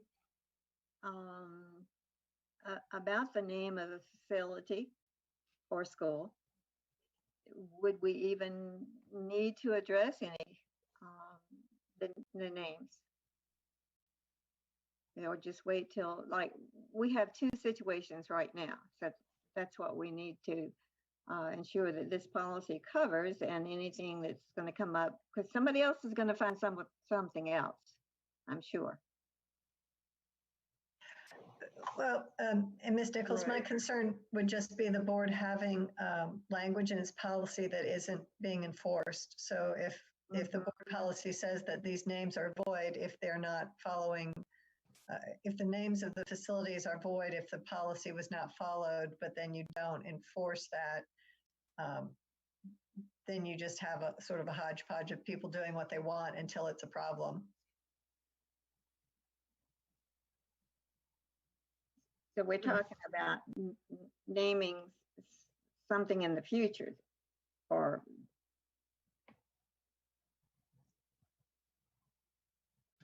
I think this, isn't this language that has been in the board's policy? I think that is the case. Yes, but I'm saying we want to make sure we include. We're trying to streamline this policy and keep what works and what we don't need in there. Is that correct? Yeah, but it's a good point. Any attempt to name a facility without following this policy is void. So, if we're looking at the names of facilities, and to your point, Jeanette, you walk into a school and something's named and it didn't follow the policy, then the board needs to decide, what are we going to do about it? Mm-hmm. But I anticipate it's probably going to take a while to do that inventory. Schools have a lot on their plates right now, and this isn't going to be top of the list. But I do think, to put it mildly, I do think that it's something that we need to do. We need to know what our schools are named after, what our facilities are named after. We need to have that information. So I think that whether it's this board or even the next board, if that inventory takes a little while to complete, we need the information so we know kind of what to do. Well, we have, I do, and I'm sure the Star News does, from the history that was at the public library on the naming of all of our schools and a bio of many of those people. So we have that information. And some schools had it until we went to a sterile approach to our individual school websites, which I think is unfortunate. but that's another point. But so let's start at the top of this policy, Ms. Stagner. What do we need first to make our statement?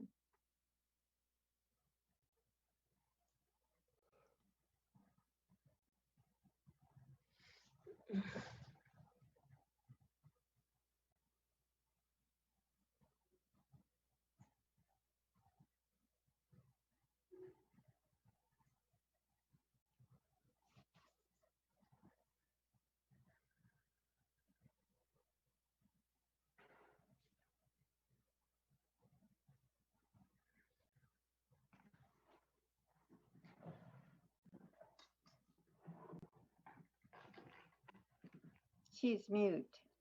She's flummoxed. I'm sorry, I was talking and I didn't realize I was muted. All right, so I would start at the naming or renaming of a school or facility. So make that change to the title. And then keep that first paragraph, the first original paragraph, the naming of schools, add in schools and facilities of the New Hanover County Schools is a matter deserving thoughtful attention and requires approval of the New Hanover County Board of Education. Delete the next sentence about naming for a current employee. Then you would add maybe the paragraph about, do you want to add the paragraph about naming and renaming schools that's consistent across the county?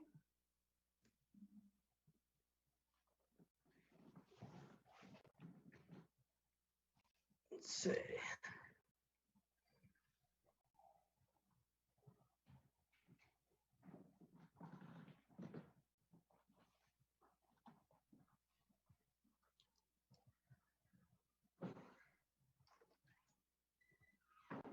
I'm sorry, everyone. I have to leave to get to another Zoom meeting that I'm now 7 minutes late for. But thanks everyone for the great discussion. And thank you for all your covered a lot input. today. Yep. All right. Thank you, ma'am.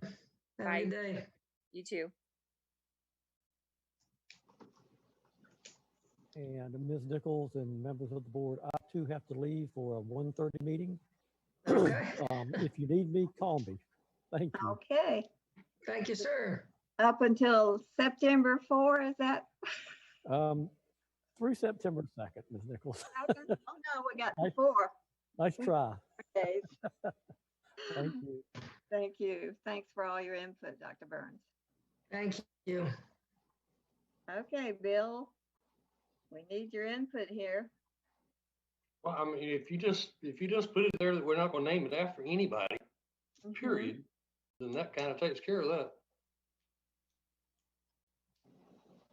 And I would think that we could talk to the principals in the principal meeting and say, don't name anything after anybody unless you get approved from the school board. That takes care of that. Okay. So I guess the question is, I mean, so do you want to keep the language that it should be consistent across the county? Ms. Nichols suggested language at the top, or is that something that is not necessary? It's not really necessary. Okay. So then what I have is the naming of schools and facilities of the New Hanover County Schools is a matter deserving thoughtful attention and requires approval of the New Hanover County Board of Education, period. And then Well, let's go with naming of schools and facilities. yes, naming of schools and facilities. And then the procedure, proposals made to the superintendent or designee. I mean, is that something you want to keep? Let's see. Proposals to name facilities made to the superintendent or designee or to board members prior to consideration. Yeah, that's fine. Okay. And to name a Let's do it. school, name or rename a school. I would probably just say to rename because we've already stated what new names will be. True. Okay. To rename schools or facility. Yeah.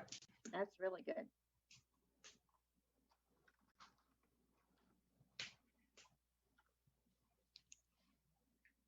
I wouldn't say, yeah, I guess name a facility. Yeah, Yes, because we did name the paint shop after that gentleman. right. But yeah, I wouldn't put schools in there. So yeah, rename a facility. It's the superintendent, doesn't So I'm sorry, I want to be sure I capture this as I'm typing. Proposals to rename a school or facility shall be made to the superintendent or designee or to board members prior to consideration by the board? Yes. Okay. And then if the superintendent or designee or at least 2 board members approve such proposal, it should be placed on the board's meeting agenda as an information item. Yes. And then in order to allow sufficient time for public input and comment, such proposals shall be placed on the board's meeting agenda for action no sooner than 60 days. Yep.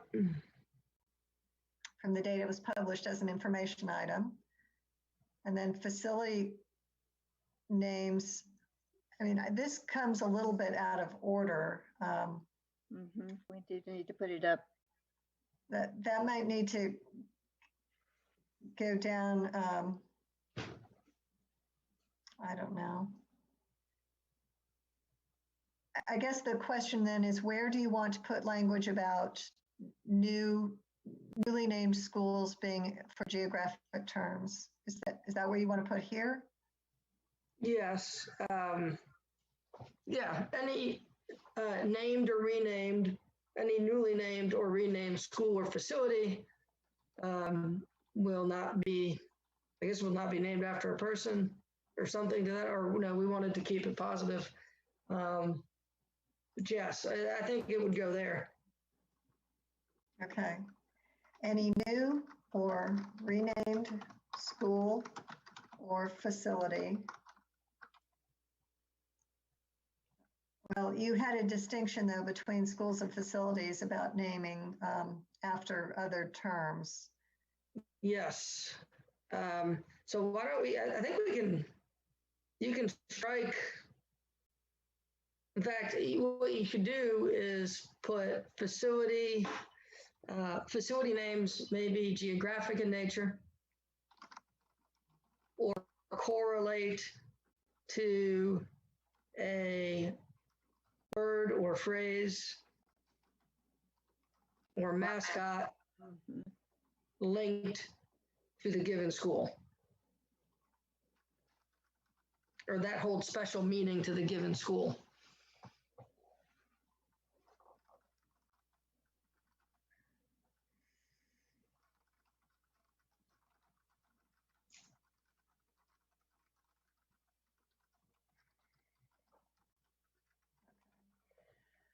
All right. And maybe this is something, because it's so important, we move that up to the top to say, after that first sentence, any new or renamed school will be named for geographic terms related to areas of the county served. New or renamed facilities may be named for geographic terms or with words or terms that have meaning for a given school. We'll just move that up to the top and then talk about the procedures. Yes. Very good.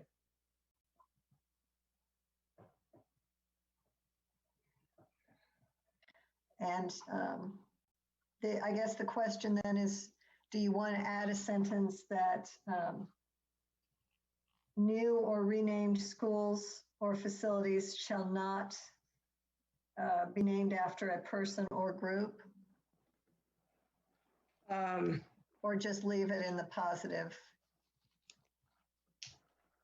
Well, I think that's pretty clear, isn't it? I think we're good. Okay. Well, what do you think? Only named.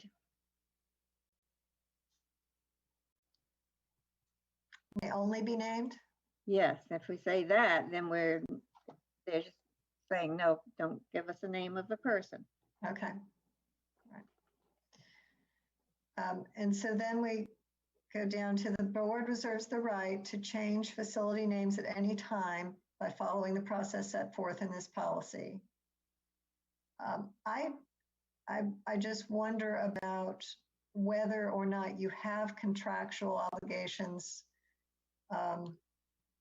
whether that sentence is necessary. And I guess I just don't know enough about the history of certain names. Well, when we opened the new gym at Laney, and Nike has a showcase area there, and we received money from them, was there a contract in there? Had to have been something that we agreed upon.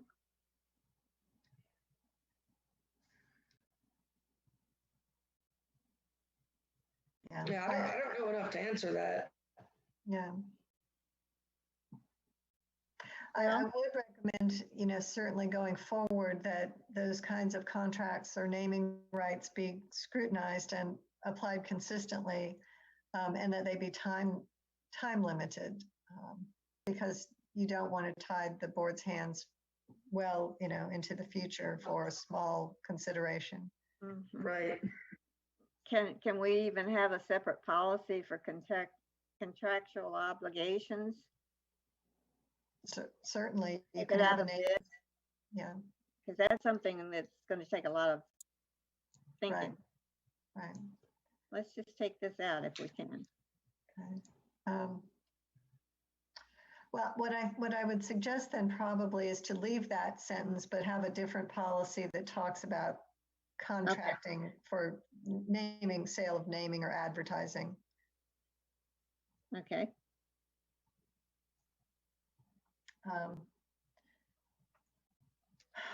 So then the sentence about developing administrative procedures, attempting to name a facility without board approval. I'm not sure we need, since we're restricting this so heavily and we're making clear what has to happen above that, I don't know if we need that sentence about the administrative procedures. I feel like we've kind of established those. I think that's probably right. Mm-hmm. Good.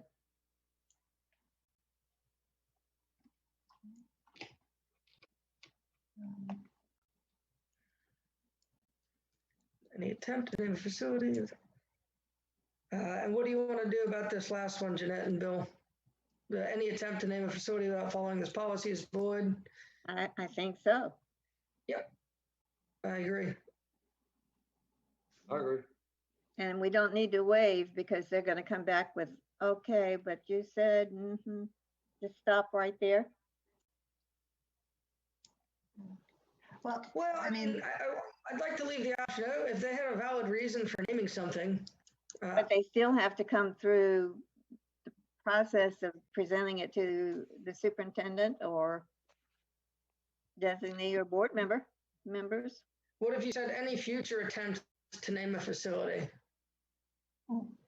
I might recommend leaving it as is, because I think if the board is going to consider, I don't know how many names are out there, but if there are many, many names out there, and there's an inventory done, the board may decide to say, we're going to look at all of these, and then we are going to, in effect, ratify those names, because we don't want to cause upheaval to names that schools have been using. But at that point, you've been able to make a decision, and you will then need to enforce your policy strictly going forward. Okay. So should we say any attempt to name or rename? Yes.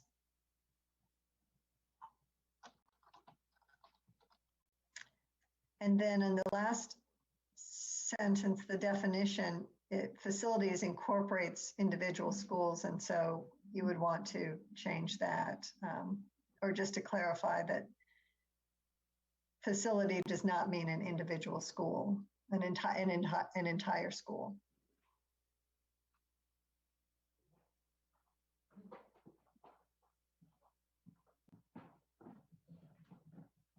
So as used in this policy, the term facility or facilities includes, the terms include all property, structures, and buildings of the New Hanover County school system, including but not limited to, strike out individual schools, administrative offices, field stadiums,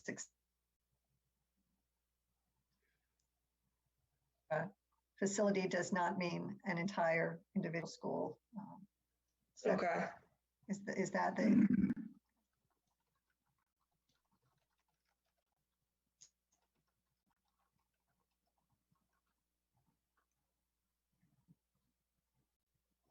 Yeah, I think that's good. Okay.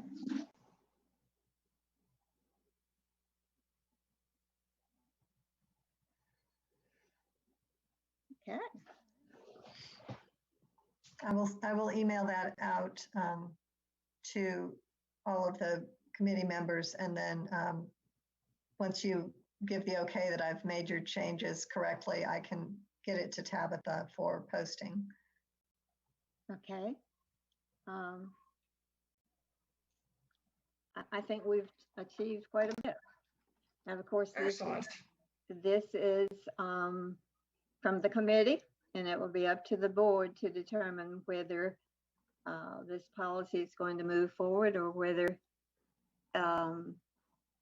we need additional information or revision. Now, how are we going to go about that, Deborah? Because if we needed this for the August board meeting, were we not going to waive first reading so that we could put this in place? When you have a revision to a policy in contrast to adopting an entirely new policy, I believe you do not need 2 readings unless you have done that in the past. For revisions, you typically can make a change during that meeting. Okay, so how can we ensure that all board members, okay, when you give the draft copy to us and to Tabitha, then she would need to ensure that all board members have access to it and respond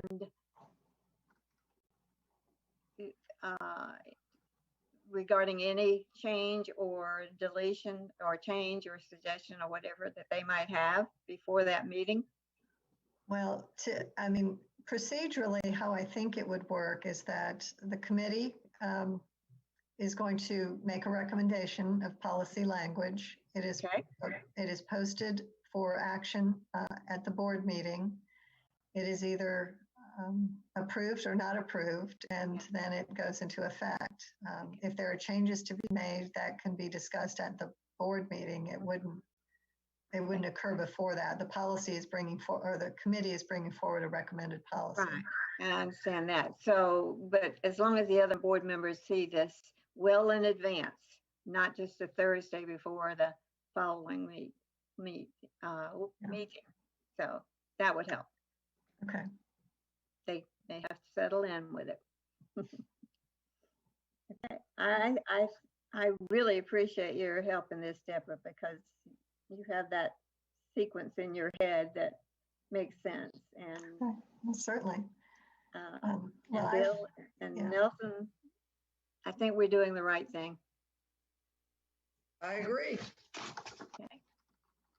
So, do we want to talk about board members' compensation and expenses, especially since Lisa had to leave and she has currently the experience as a chairperson? What this would impact if the chairperson has to keep up with all of the funds that we use as board members? Can we hold this, Deborah?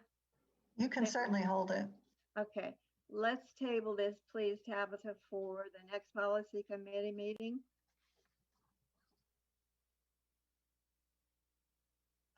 And McKenna, maybe you can slow down. She's so good at getting things in place, but and we do need the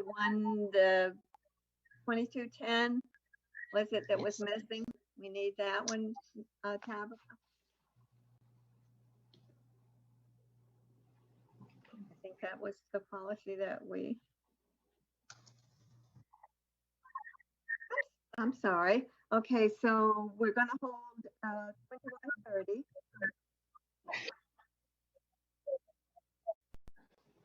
Okay, I'm sorry. Policy 2130, board member compensation and expenses. We want to put that on for the policy committee in August. And there was a missing policy on the agenda for today from the School Board Association. And so we need that one to be submitted. I think it was 2110. 2210, I believe. 2210. 22 now. It was 2210 that was missing. So we'll need that one.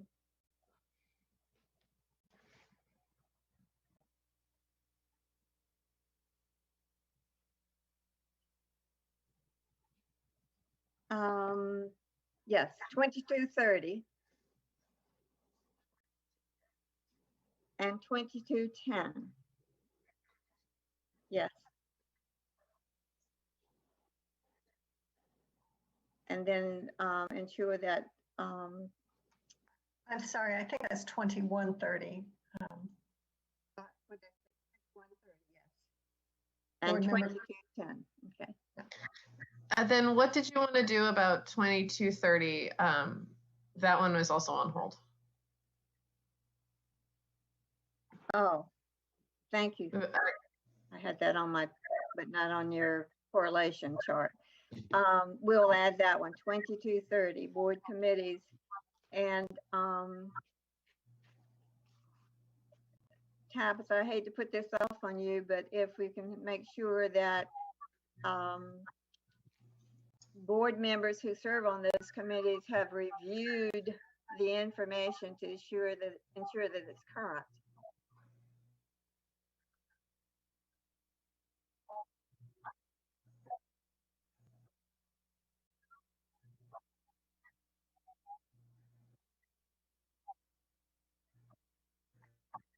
Okay, that would be wonderful. Thank you.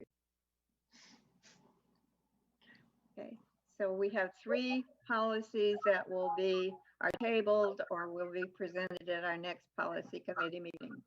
Okay.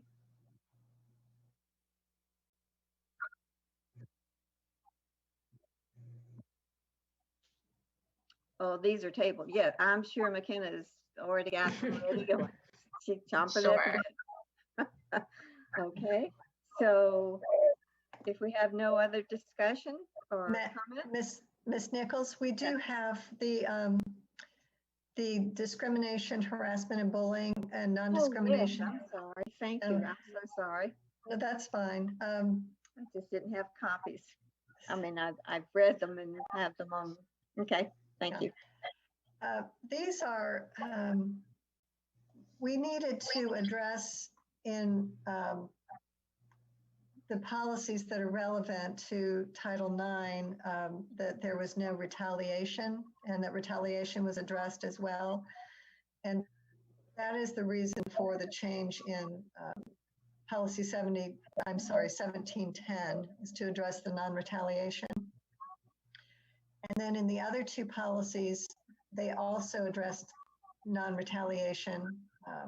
Say those were 6445 and 8307, which are sort of parallel policies dealing with bullying and harassment.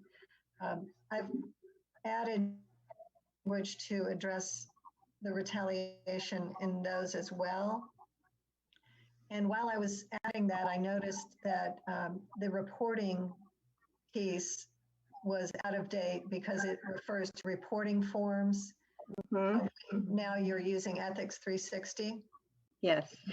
So I sent this to Dr. Burns, and he shared it with Anthony Manzo and Jarrell Lewis, and they are all fine with these changes.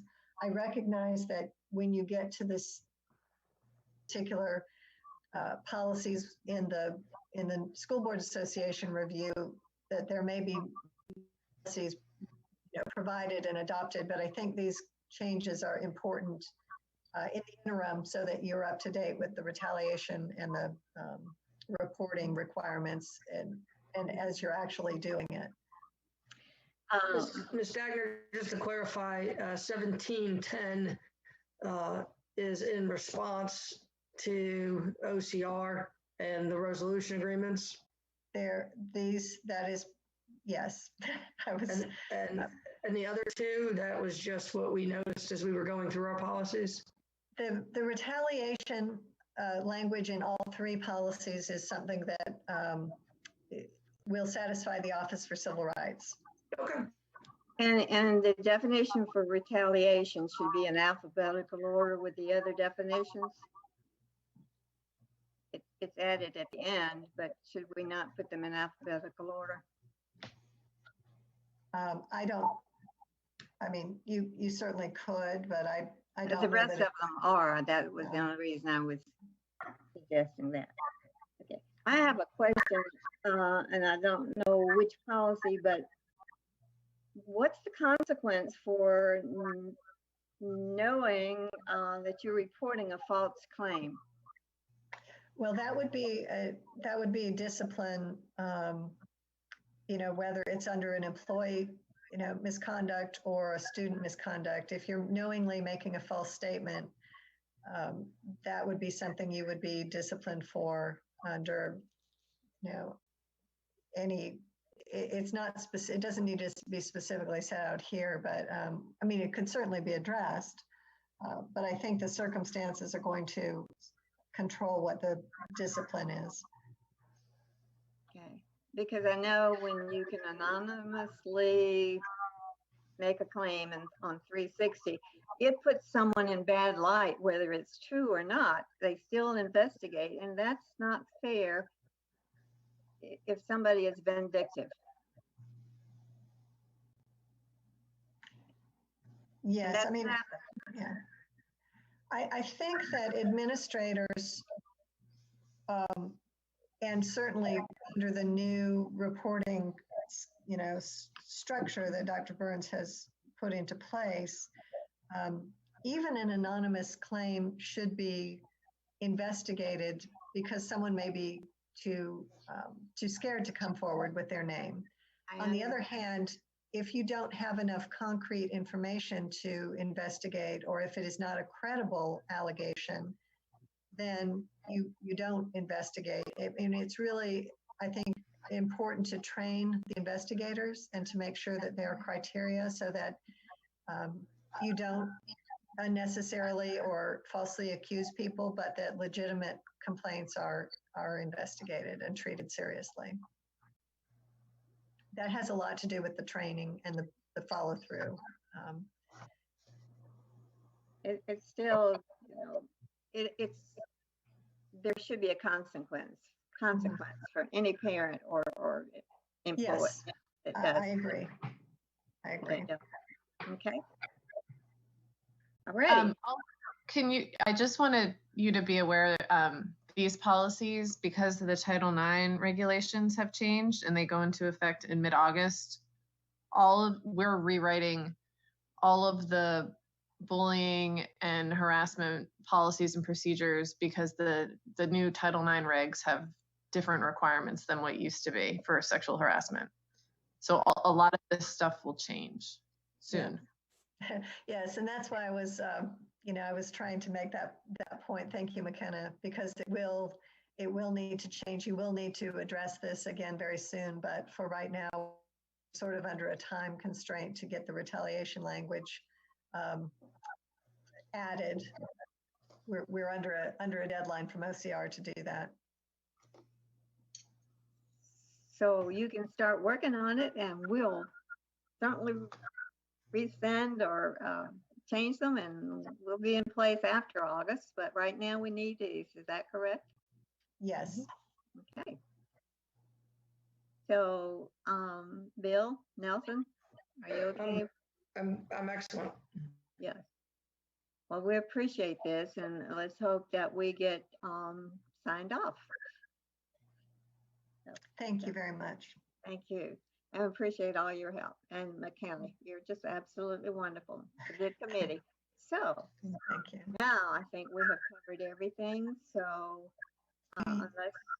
do you want to make a motion to move forward all of the policies approved by the committee? Yes, thank you, including your just presented documents as well. Okay, so is there a motion? Nelson, you're good at that. Yes, I will move the committee move forward all the policy recommendations adopted today. Is there a second? Bill not with us? You can second it. I second Bill Robinborg. Okay, thank you. Those in favor? Aye, Bill Robinborg. Aye, Nelson Bollier. Aye, Jeanette Nichols. Okay. So now are we ready for adjournment, Mrs. Stagner? Yes. Okay, is there a motion to adjourn? You can take that one, Bill. Go ahead. Motion to adjourn, Bill Robinborg. Is there a second? I will second Nelson Bollier. Those in favor? Aye, Bill Robinborg. Aye, Nelson Bollier. Aye, Jeanette Nichols. We are now adjourned. Thank you all so very, Thank very you. much. Thank you, everybody. Thank you, Mika. Thank you, Ms. Stagner. Tabitha. Appreciate everybody's work. Thank you, guys. Thank you.